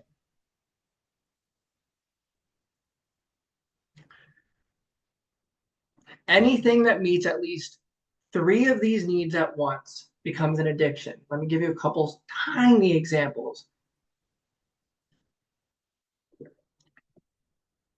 Anything could be a thought, could be an emotion, it could be a belief, it could be a person, it could be a situation, it could be a substance of some sort, good or bad. It could be a behavior. I think I've covered kind of everything in those 7 words. That's crazy. Wow, life is so simple. I didn't know I could do that. Anything that meets 3 of these needs, you're going to notice that you have this need or this want or this overwhelming desire to do it again or to say it again or to feel it again or to keep believing it or whatever it might be. Again, emotions, beliefs, people, situations, any of them that meet 3 of them at once, we are going to keep repeating that shit whether we like it or not until we find a better way to meet these needs. So let's get into what the needs are, and then we'll break it down on how this relates to you and feeling anxiety and panic all the time. Now, before we do, I know I say that a lot, but I just think it's so much. I promise I won't go further than this.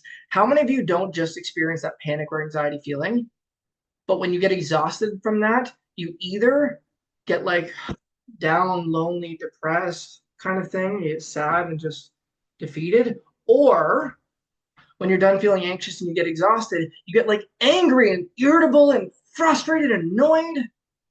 Whichever one it is for you, drop it in the chat box. When you're like tired of it, you go down to like depression, sadness, loneliness, self-pity kind of thing? Or do you go to anger, frustration, annoyed, like overwhelmed, and just, which one? Depressed, tired, depressed, anger, then depressed. That makes sense. Anger, both, annoying, shut down. Okay. So here's the thing. You're not bipolar. You don't even have a personality problem or whatever they call that. Feel hopeless right after a few hours, get frustrated and angry. Exactly. That's predictable. Anytime we feel out of control of our life or anything, we're going to go back and forth between these high energy feelings and these low energy feelings, and these high energy feelings and these low energy. It's just, we're going to feel insane. But just so you know, I'm normalizing that right now. What you're experiencing makes perfect sense for what we're about to explain. Yeah, it's a horrible roller coaster, but we can get off of it this fast. And we're about to explain how. So, the need number 1, write this in the chat box and write it in a pen and paper somewhere that you can take it home with you. Okay? The first of the 6 human needs is the need for certainty. We have the need for certainty. Think of the need for certainty as the need to feel comfortable or stable or in control or comfortable, for example, right? We have the need to feel like we know what's going to happen next to some degree, every one of us. So imagine that you and I we didn't think that the ground was going to hold us up right now. I promise you, none of you would be listening to my uneven, handsome white boy face. No one, you'd be like, I don't give a shit. I don't freaking out because you need to at least be certain the ground's going to hold you up to function. We all need some level of certainty in order to function.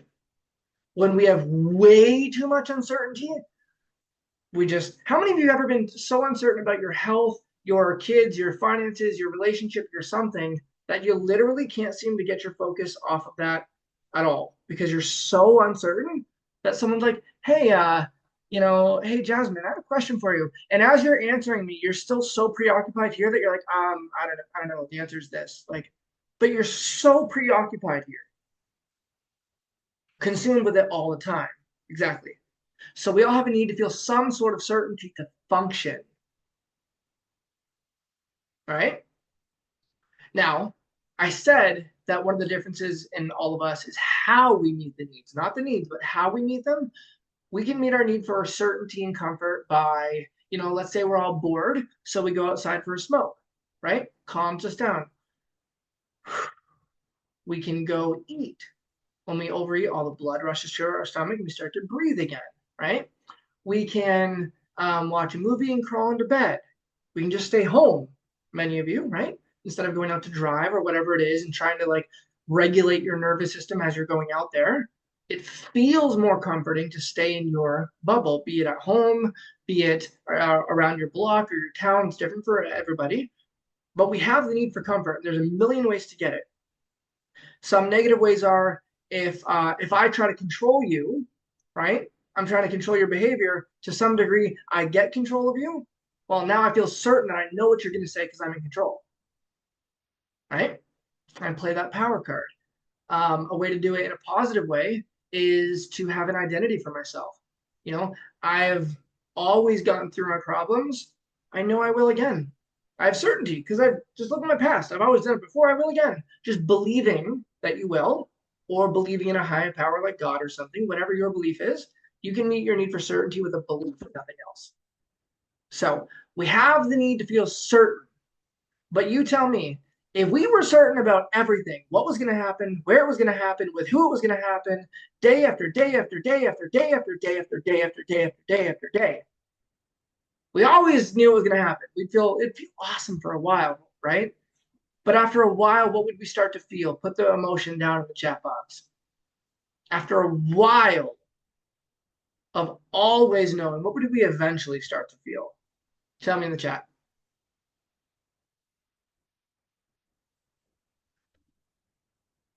There you go. You guys got it. Bored, blah, boring, normal, bored. Just like, right? And here's the thing. It's because God or the universe or life, whatever your belief structure is, give us a second human need. We have the need for uncertainty. Uncertainty / variety, if you want to look at it that way. So think about it this way. How many of you have watched a movie on Netflix that you've already seen? Or read a book you've already seen? Any of those things. Some sort of entertainment. You've already seen it before. I see not. Yes? Okay. Get a life. No, I've done that before too. Why did we watch a movie Why would we watch a movie we've already seen? Clearly, this is not a scripted event. We watch it because we know we have certainty it was good, but we're hoping it's been long enough that we've forgotten a few pieces and there'll be some variety. Because otherwise, it wouldn't be entertaining at all. But we want some entertainment. So, I haven't seen this one in a while, guys. Let's watch this one that we saw yesterday or the year before. Right? Certainty and variety. Why do we eat meals like food that we've already eaten? Well, because there's only outside of the fact that there's a limited amount of meals that we can have on this planet. That I set myself up for failure on that example. Point of the matter is, you know it's going to be good, but because it's good, there's some variety. Anyway, that's a bad example. When we're stressed out, why would someone go outside and have a smoke? Not only does it calm them down, but it's also a change in their state and their emotional state for the moment, right? They're all stressed with working or the kids or whatever, so they go outside. They just get away from it for a moment. It's just a change in how they feel. How many of you are getting these two needs kind of so far? Now, we can meet these needs on the insane good level and the insane bad level and even kind of neutral, the everyday levels of having a coffee. I'm certain it's my morning routine, so it's predictable. It gives me that routine, but it feels good to be like, coffee. So a little bit of variety there from waking up. So it's very simple. What was the second need? The second need was for variety slash uncertainty. Variety slash uncertainty. Okay. So many people are like, I don't want variety. Well, the thing is, variety is the spice of life. Without it, we would be bored. We would be bored out of our mind. And you're going to learn soon enough. One of the reasons why we keep staying in that state of anxiety or panic is because it meets this one highly. But I'll get to that in a moment. Let me keep explaining. The third of the 6 human needs is the need for significance. Significance.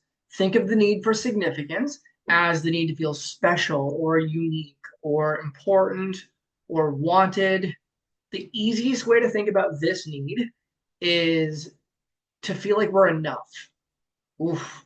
How many of you have had the experience of feeling like you're not enough to someone you crave it from most, be it your spouse, be it your kids, be it your parents, at some point in your life, right? Where we do something or they say something and all of the blood drains from our body and we're like terrified that we're not enough. That fear is because we have a need to feel significant. Okay. Now, again, positive, neutral, negative ways to meet this need. A positive way is, say, we go out and we be the best mother, we be the best spouse, we go get a degree, some sort of school, right? We do something great. A negative way to do it is I put a gun to your head. I put a gun to Annabelle Cardenas' head, and guess what? I didn't need a college education. I didn't need to study. I didn't need to work at it, and it took me like 0.3 seconds. I just right to Alicia's head. And suddenly I am the most significant thing in this woman's life. And 2 seconds ago, she didn't even know I existed. But boom, most significant thing in her life, right? So we have the need to feel significant. The question is, how are we meeting that need? We're going to get to that in a bit. But we have to feel like we're enough. The reason we have to feel like we're enough is to meet the 4th human need. The 4th human need is the need for love slash connection. Love slash connection. This one's pretty self-explanatory, but think of it as the need to obviously connect with someone else, connect with ourselves, feel like we belong to a community or a family, some sort of community or group. We have the need to connect. Those of you who have felt lonely in your past or currently, regularly, this is one of the needs that you really want to be meeting, that need to feel like you're connected. But beyond that, these first 4 needs that I've explained, certainty, uncertainty or variety, significance, the need to feel like we're enough, and loving connection are survival needs. I don't care if you have to threaten to take your own life, if you are on addiction, like are you addicted to something, if you are cheating on your spouse, if you are lying, or if you're building a beautiful business and serving people and volunteering for the poor and having children that you're raising and doing all these amazing things, regardless of the extreme left or not the extreme left. Let's not get into politic words. The extreme bad side or the extreme good side, so to speak.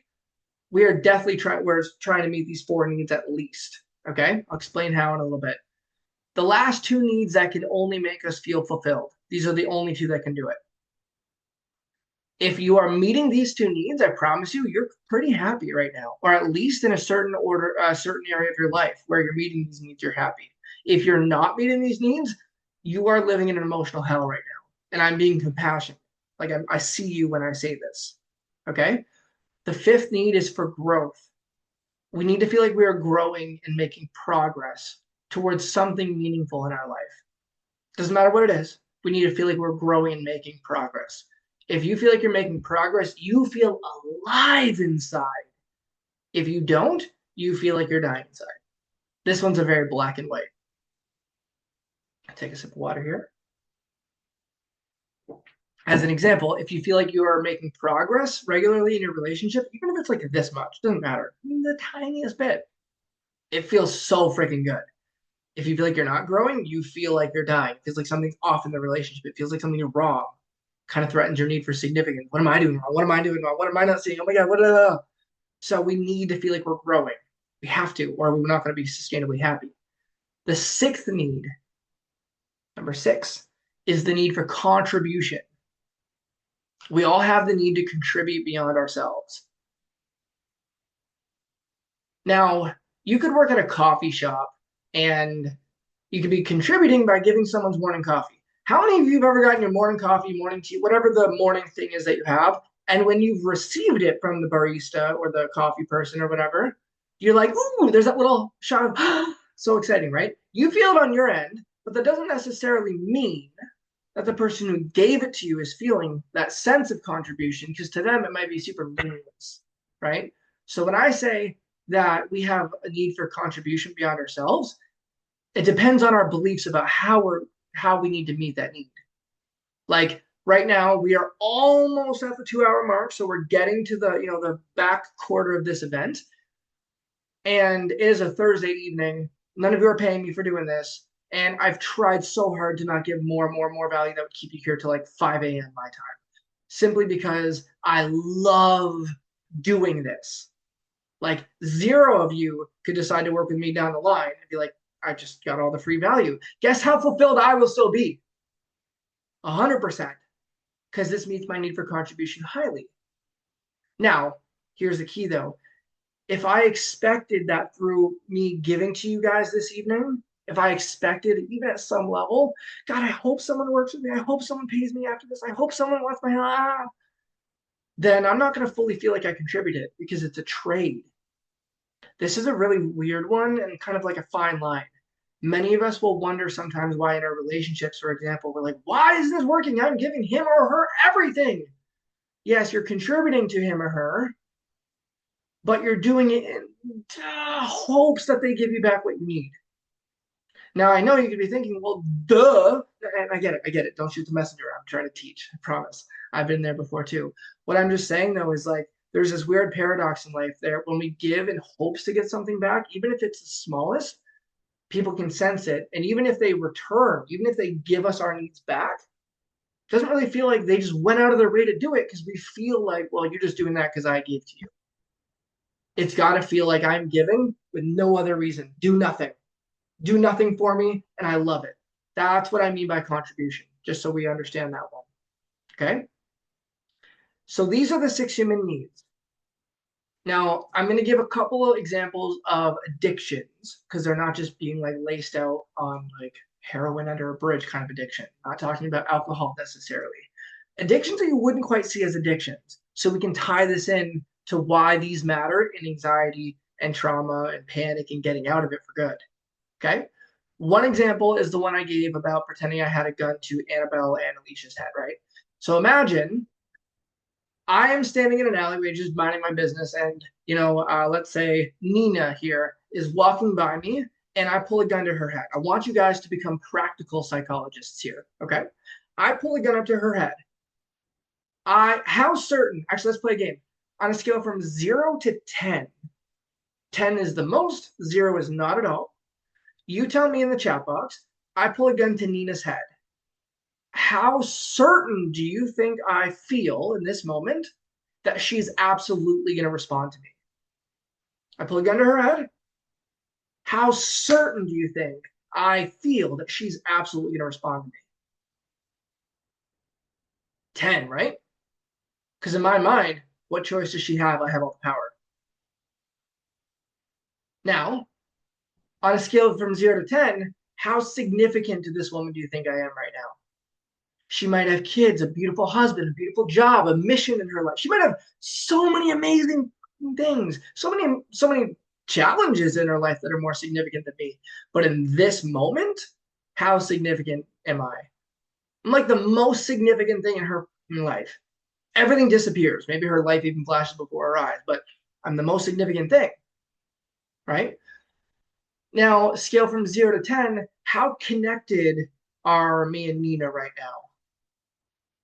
Even if it's in a bit of a sick way or not very good way, how much connection to each other right now, at least, do we have? 0 to 10. 100%, Cinna, right? Danielle, exactly. 10 out of 10. Now, on a scale from 0 to 10, how much variety do you think is there? Like uncertainty. Who knows what's going to happen? Different every time. I don't know how she's going to respond. What am I going to do? Am I going to pull the trigger? Am I going to chase it? Like, who knows? Adrenaline just full for both of us, right? Because I also know there's consequences if I do it. My life is going to change forever. If I don't do it, she saw my face. Like, there's so much uncertainty. So think about this, my friends. Certainty, 10 out of 10. Uncertainty or variety, 10 out of 10. Significance, 10 out of 10. Connection, 10 out of 10. What do we have? Write the word in the comments. What will I likely be? I almost gave it away. Exactly, an addiction. What am I going to be addicted to? Probably violence. So when we tell our kids in school, don't beat up them or whatever, it's addicting. For those who get addicted, some of us have the opposite beliefs. We don't feel significant. We don't feel powerful. We feel icky and gross. And so we don't do it. But you can see how this could easily link up. Now, let me give you a positive one. How many of you, if you have kids, and if you don't, you at least understand it, because I want to move on to how this really relates to you. And then we're going to start to wrap this up in the last quarter here, which, by the way, I promise you, you're going to want to hear the 4 strategies. So please, Lord Jesus, stay on the call just until I explain that, because you want to walk away with your specific tailored strategy. So for those of you who have kids and those of you who don't, you'll understand, how many of you feel a sense like your mom is your identity? Or not your mom, that's a weird question. That as a mom, like you're certain you're a mom. You're certain this is your job. You're certain that you love these little bastards even when they're not appreciative of you. I hate you sometimes, but I love you so much. Right? Yes, mom, Alicia. Okay. So 10 out of 10 certainty in this role in our life. Right? On a scale from 0 to 10, not all the time, but how much do you know that you love them? Do you love them a 10 out of 10 or a 0 out of 10 or 5 out of 10? Where are you? 10, 1,000, 10, 10, 10, right? I know this. We all know this. Even if you're not a mom, I know that when I'm a dad, I will be like, my kids. So how much variety does it provide you in your life taking care of these kids? 10 out of 10, 0 out of 10. Where's the uncertainty and the variety and the chaos in your life because of these kids? And then how much connection do you have with them, 0 to 10? I know it's not every moment, but I mean just in general when you think about them. Now, we're not going to go into the growth and contribution right now because it's not relevant to this conversation, but I want you to notice the mothers here are addicted to being moms, and they're supposed to be. Thank God for them, because we wouldn't be alive and grown. We wouldn't be taken care of. That's important. But you can see how in super positive ways and in super negative ways, we can be addicted to something based on these 6 needs, right? So here's what's important. We need to discover how we are meeting some of our needs through panic and anxiety. We're not doing it consciously. There's nobody on this call who is a selfish bee. We can all be selfish bees at the moment, but there's no one who's just consciously walking around saying, I'm going to try to get attention. I'm going to try to be significant. I'm not like, you wouldn't be on this call if you were, but we need to see how we might be. Is that fair? Who's up for just having, and you, by the way, you're going to do it yourself. We're not even going to have direct conversation. I meant to do a bit of a Q&A. Maybe we'll sneak that in there for a minute or so. But I want you to get the value. This is where it matters. I want you, and you can write it in the chat, but here's how we're going to do this. You've all written down the 6 needs. Let's see if I can actually, you also have the worksheet here. So just in case you didn't write them down, you were just fully present, you have the worksheet. Okay, I'll put it in there one more time for those of you who may not have. I just want you to have a visual reference as we do this. Okay, so I'm going to ask you a series of questions, and you can absolutely write the numbers down in the chat box, but I want you to just have your own experience of this and just being honest with yourself. That's kind of one of the reasons I don't want you to share it with us. If there's any possibility of you lying to make yourself feel better, I want you to take it away. So none of us have to see this. Your spouse doesn't have to see it. Just you in your own world. That's where we all feel most safe anyway. Even me, everyone does. I want you to look at these needs, and as I ask you this question, you're going to rate on your own scale from 0 to 10 how high you feel like you are meeting your need for, well, all the ones I'll mention, through feeling anxious or through feeling a sense of panic or through feeling anger, whatever the emotions are for you.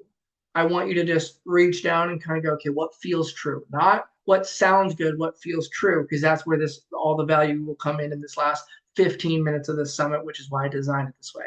All right, I take a sip of water and let's do this. So the first question, you can write it down in your own thing. And if you want to type it here, it's up to you. Okay. On a scale from 0 to 10, how certain are you that you're at least familiar with the feeling of anxiety and or panic and or trauma and or anger? I'm kind of just mentioning all the ones that you might be feeling, right? And or guilt and or depression. How certain are you from 0 to 10 that you are familiar? It's like an old friend that you don't like it, but you're familiar with it.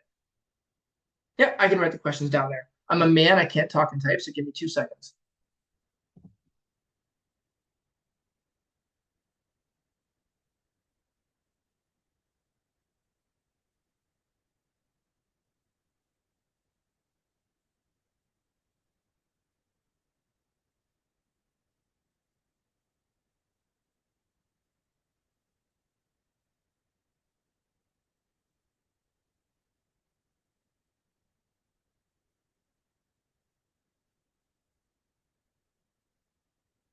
All right, question 1 is in the chat box. Now, question 2. I don't assume this will take too long for you guys to answer these questions, so I'm going to do it slightly rapidly, okay? But I'm going to type them out to be fair to those who want to see it visually. So, question 2, on a scale from 0 to 10, when you're feeling anxious and or panicky, how much like fear and or uncertainty and or just like, oh, like you don't know what's gonna happen. Like, what if this happens? What if this happens? What if I like just how much unknown and fear do you feel 0 to 10 when you're in the middle of feeling panic and anxiety, or whichever version of it is for you?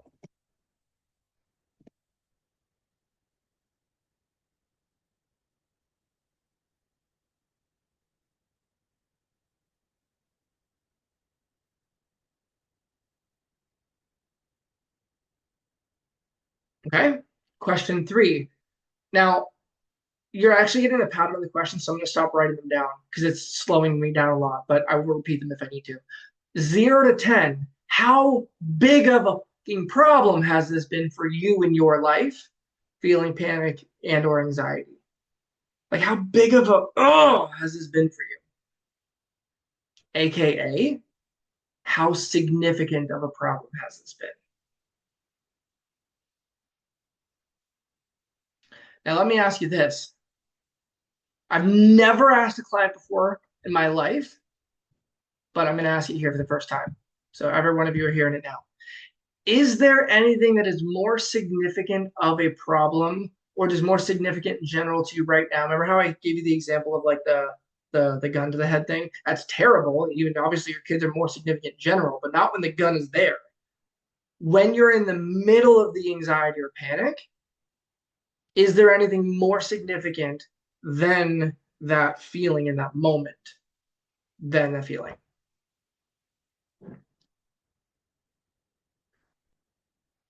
Right.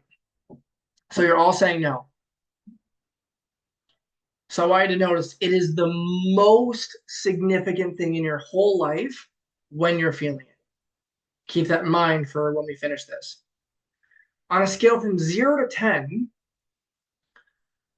how much connection do you feel with either yourself because you try to, Google things and figure shit out and try to calm yourself down and all that, or how much connection with, say, your mom, your friend, your husband, your kids, somebody do you feel when you're trying to calm down?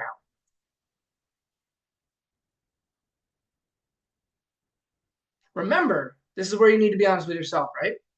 How much connection do you feel Connection does not mean a positive thing. It doesn't mean negative. It just means I feel like we're chatting, we are communicating, we're together. There's some kind of connection. Danielle, yes, I said on a scale from 0 to 10, how much of a sense of connection, not necessarily positive connection, but how much of a sense of connection do you feel like you either talk with people or you are there for yourself, maybe, or how much do you feel like even it could even come in this form?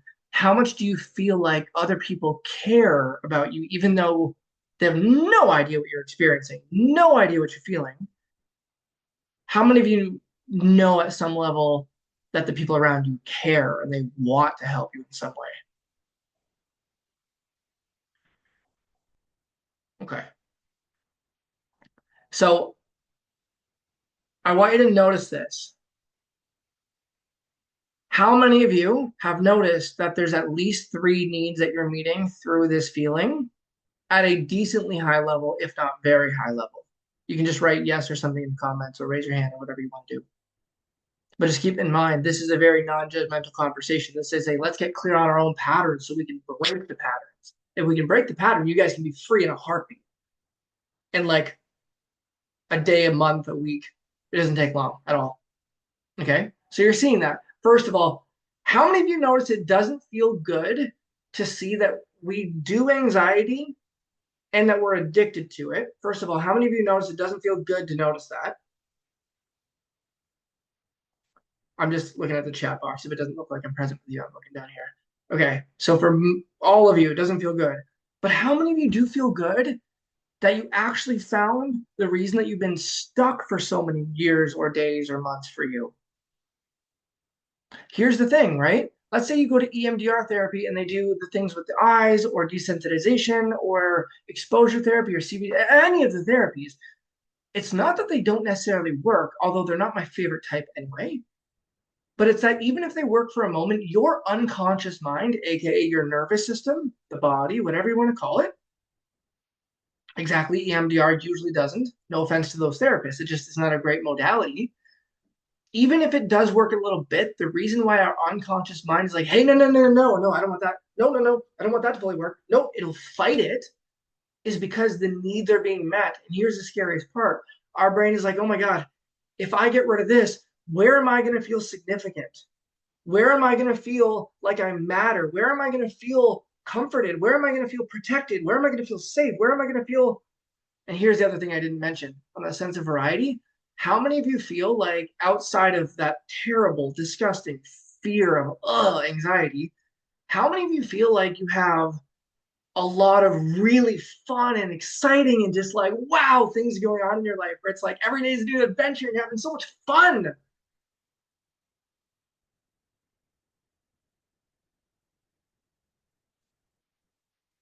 That was a real question. Okay. So this is where this is important. These needs are my favorite thing for all of my clients to understand, and I spend a lot of time with them on purpose. I want you to notice this. These needs that we just mentioned, they're not good and they're not bad. They're just needs. How many get that? Like that they're not good or bad. They're just things that we have to experience, right? So if we don't have anything in our life in a positive way that's way more fun and exciting, and who knows what's gonna happen?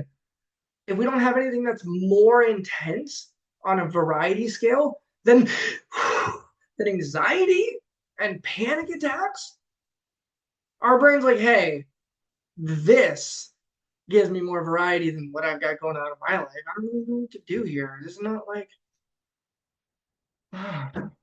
right? The same thing as certainty. Let's say anxiety gone out of our life. The belief for many of us is I don't really feel that certain of a mission or a direction in my life. I don't really feel certain about what else is going on. Like I don't have a lot. I don't feel like I have a sense of control over my life. How many of you feel like you have a sense of control in your life right now? Like a large sense of control. Anxiety's gone. You feel totally in control.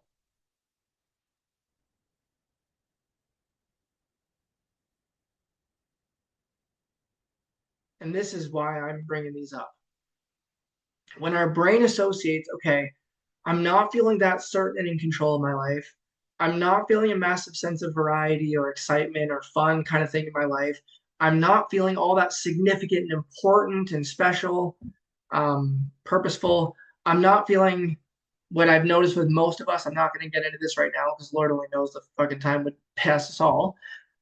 Most people, not everybody, but most people who are dealing with such bad anxiety, their intimate relationship is not as good as they would like it to be. Might be like, yeah, it's pretty good, but it's not like, wow, like we feel so fucking passionate and connected. God, I love him so much. Oh, I love her so much. They don't feel like that level of yes. It's like, yeah, it's pretty good. Or, yep, it's okay. Is usually I bring that up because the same thing.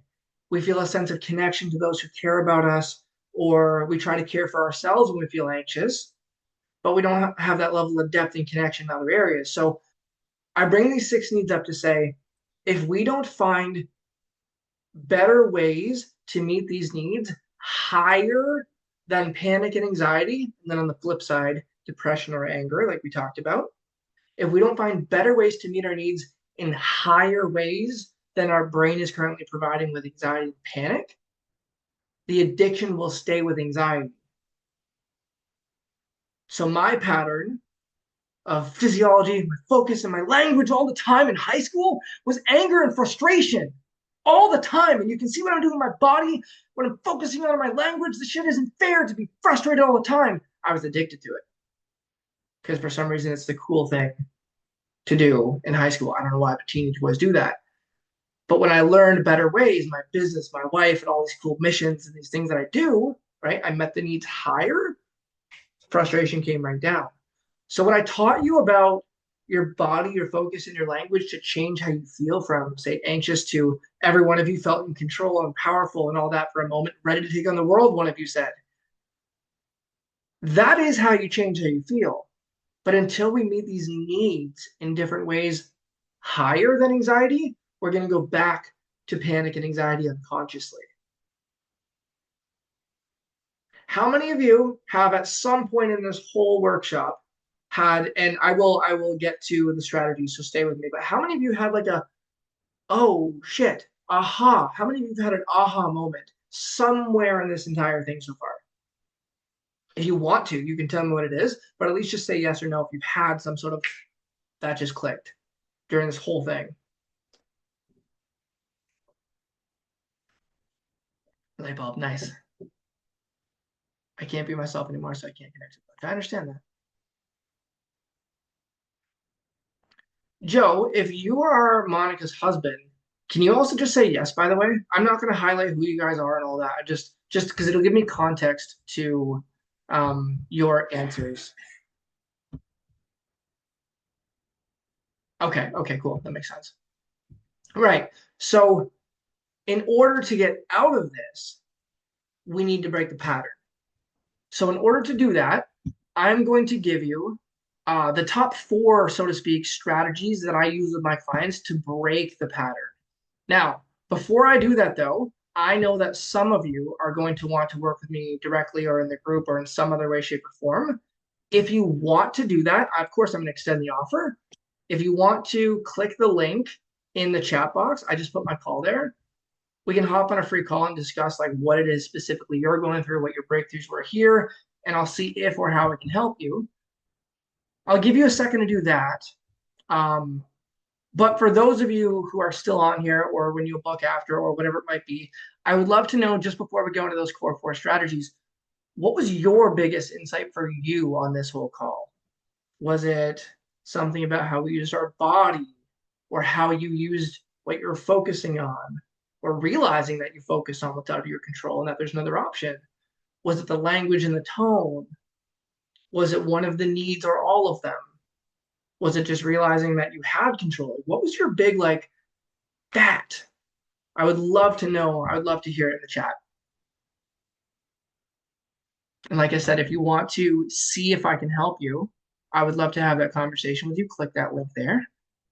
Emotion connection with emotion, meaning language is enlightening. Good. I love that.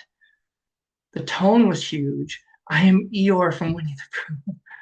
Eeyore. I saw a post on Instagram once, and it pissed me off. Sorry, let's be honest. I did anger because of my belief about the post. And it was like Eeyore's friends never whatever. They let him be himself. And I'm like, no, they're reinforcing him feeling depressed. From these six human needs, if you guys think about the show Winnie the Pooh or the movie, whatever it is, how many of you can kind of see that his friends, without meaning to, just let's be clear, are completely reinforcing Eeyore being completely depressed? Do you guys kind of see that metaphorically? They're always there and they're always connecting with him and comforting him. And so the brain consistently is being like, oh, I feel these benefits every time I feel depressed, right? He's meeting his six human needs, or at least a few of them. Yes, he's being rewarded 100%. The second we stop being rewarded, we can find new ways to meet our needs, and that's what breaking the pattern is. So I will give you those strategies in a second. I just want to hear more of what people learned.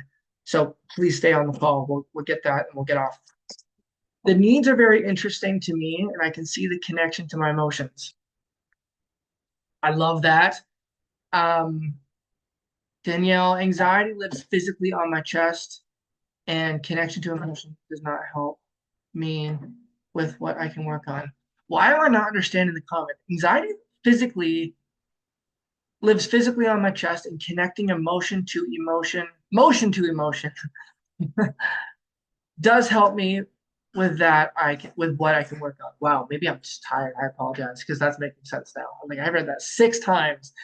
That makes sense. So for any of you who feel at such a visceral level regularly, you need to use your body in ways that are a lot more dynamic. And that's not just like, I mean, like if all of you just make a gesture right now that's like, yes, and it seems ridiculous and strong and playful with voice, you're gonna notice all of those sensations lighten up completely. Okay. But the more crazy, like it sounds weird. One of my mentors told me this. The reason why therapy doesn't work for many of us is because we talk in circles in our head a lot. Not always, of course, but many times we're talking and talking and we're just nothing with the body's changing. We're talking and talking and talking and talking. So we're in our mind focusing on the problem, and our language is kind of like this when we're talking about it a little bit, and our body is still and tight. Versus, my mentor always said, he's like, if you do what the most successful people will, you'll be successful. If you do what the anxious people continue to do, you'll feel that way. So if you're crazy with your body and your tone all the time, you're gonna notice just you feel differently. That's just it's simple. But that's the truth. So I love that. Body posture and human needs, amazing. I love that. Excited to try out the changing the way you express your fears in the real world with excitement. I love that. Yes, he's being rewarded the needs. I'm starting to understand that I'm stuck in a pattern where I'm looking for reasons to be anxious. Nice catch. Focus on problem, and my body is guilty of doing it.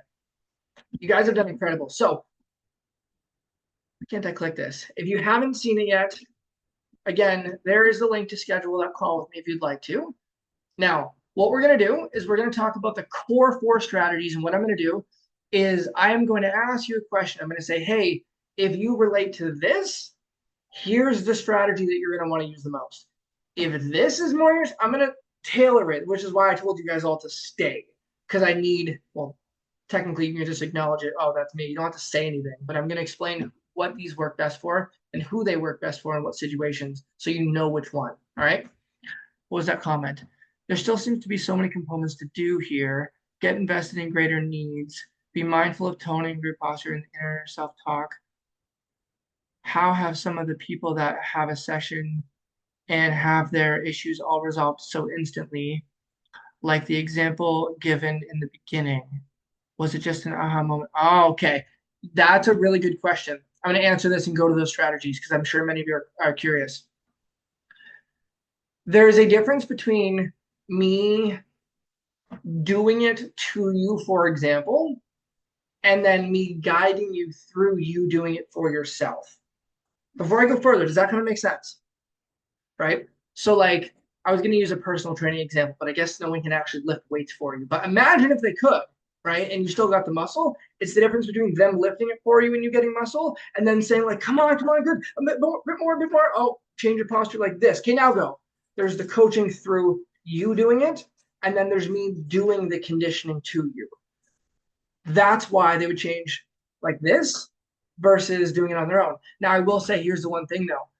They don't gain any muscle. That's the only downfall about, quote, me doing it to/for you, is they don't get any muscle. Like Jordan really doesn't have a clue. Like the woman I talked about, she doesn't have a clue how to change her state. There is downfalls to me doing it for you. One of the beautiful things about it taking a little bit longer and getting used to the habits to how you use your body focus language needs, all the things we talked about, is that you build the muscle and you know you did it. That's the difference. And I will say the one other thing is that Jordan's was to one specific memory. All I did was had her change how she, exactly the growth, right? She obviously grew, but it happened to her. She doesn't even really know. If you see her testimonial, she's like, I don't even know what happened, but to this day, when I think about my trauma, I smile and I laugh and I feel I can just go live life. Great. But she's moved on.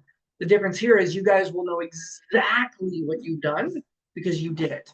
And I'm guiding you versus doing it to you. Okay. So that's a great question, though, Nina. I appreciate you asking. Nobody's ever asked me that before. So let's get to these strategies. Okay. So here's the first thing. Any of you can do truthfully any of these because they all work with your body, your focus, and your language. So they will all work. But there's some that are just a bit better for specific situations. So let's start with this one. This one will, strategy number one will work for everybody, but it will work the best for those of you who feel that kind of like that physical, like just sensations, and you spend a lot of time in your body. It's not as much like a situation or a thought kind of thing. Like it's not like a phobia of getting into your car or on a plane or in a relationship or trauma. It's like you're very focused sensationally. This one will be your best bet. Okay. The strategy, I don't know if you guys are reading it with me, but I'll read it and kind of explain what that looks like at the same time. Step one is you want to, like, you're feeling the feeling. Step two is you're going to stand up quickly and get, and I mean excited. You're going to get like exaggeratingly excited. Step three is you're going to reward yourself, just like acknowledge yourself in some way. So your needs are met by it. And then you're going to repeat that. So what it looks like is a bit schizophrenic, but bear with me. It looks something like this. Let me push my table out without breaking the vase. There we go. It's going to look something like this, very literally, so you have an example, right? Feel the anxious feeling. And then, yeah.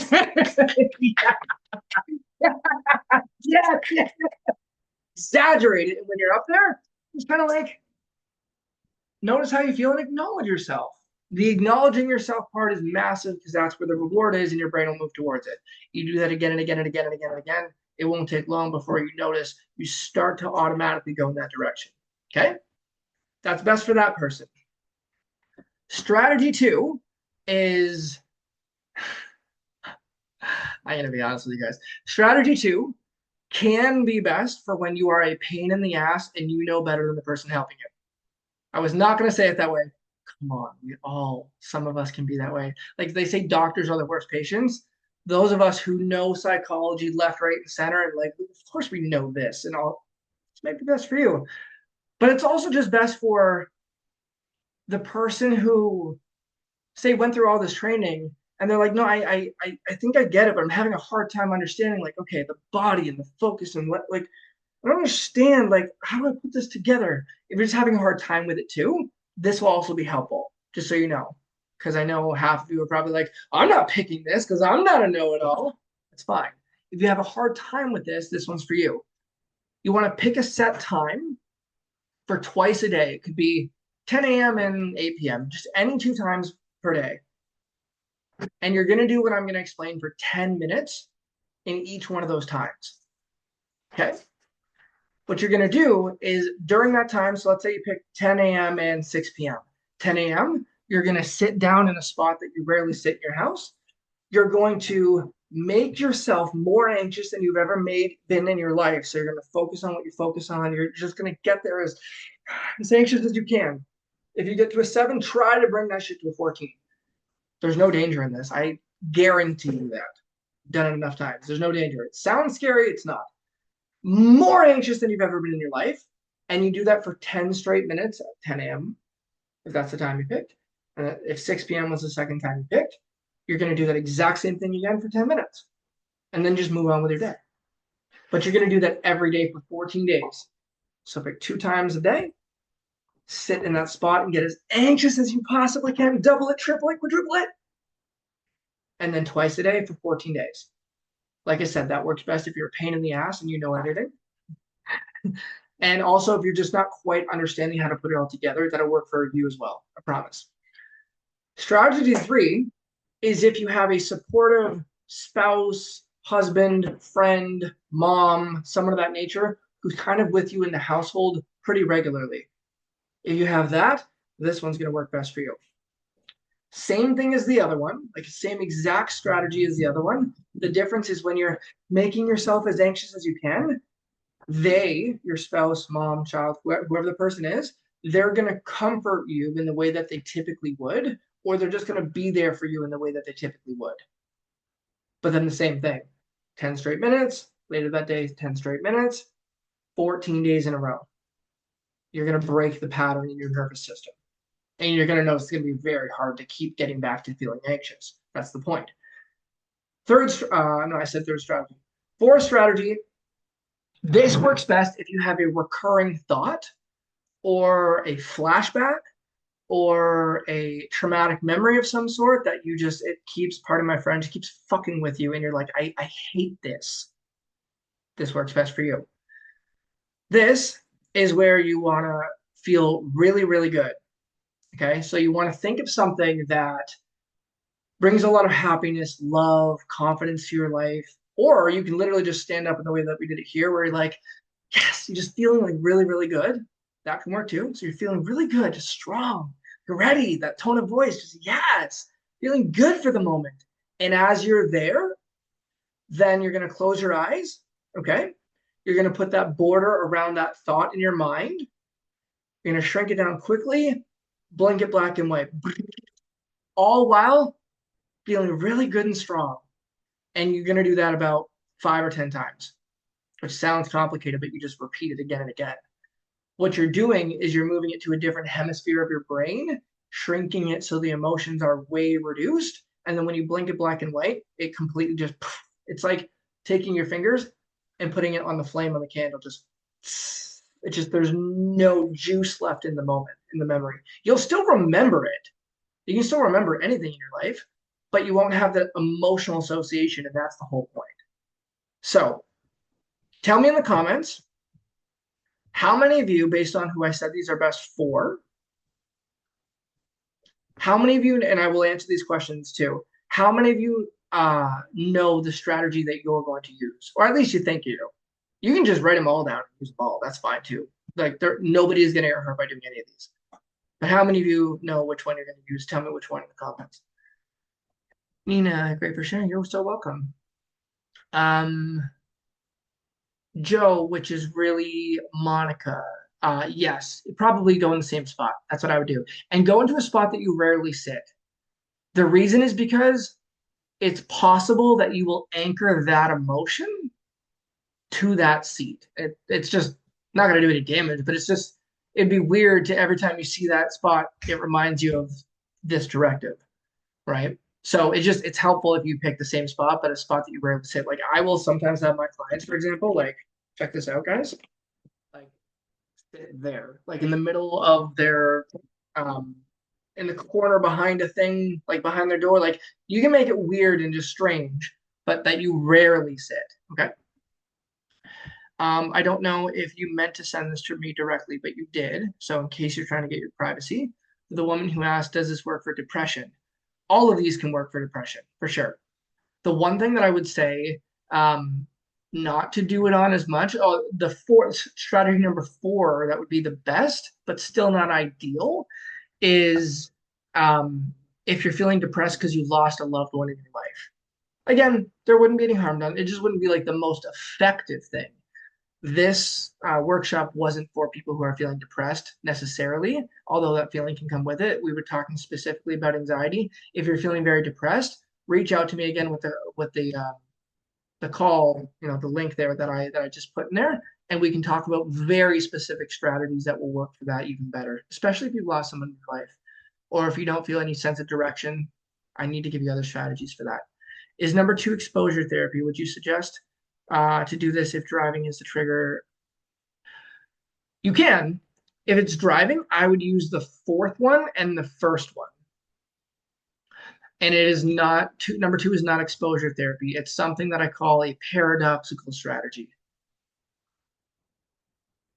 If we continuously do something or feel something because it's meeting our needs, and then we do it on purpose and we intensify it and we change what times we do it and for how long we do it, and we just break all these patterns, it's not meeting the same needs anymore.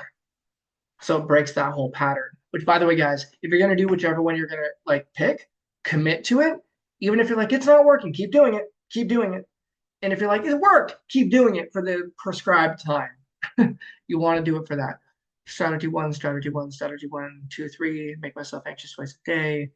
1 and 2, amazing, amazing, amazing. You guys are so welcome. So this was your Take Back Control Summit. The point of it was to make sure you understand how you create your emotional state, be it good or bad. You've both learned that.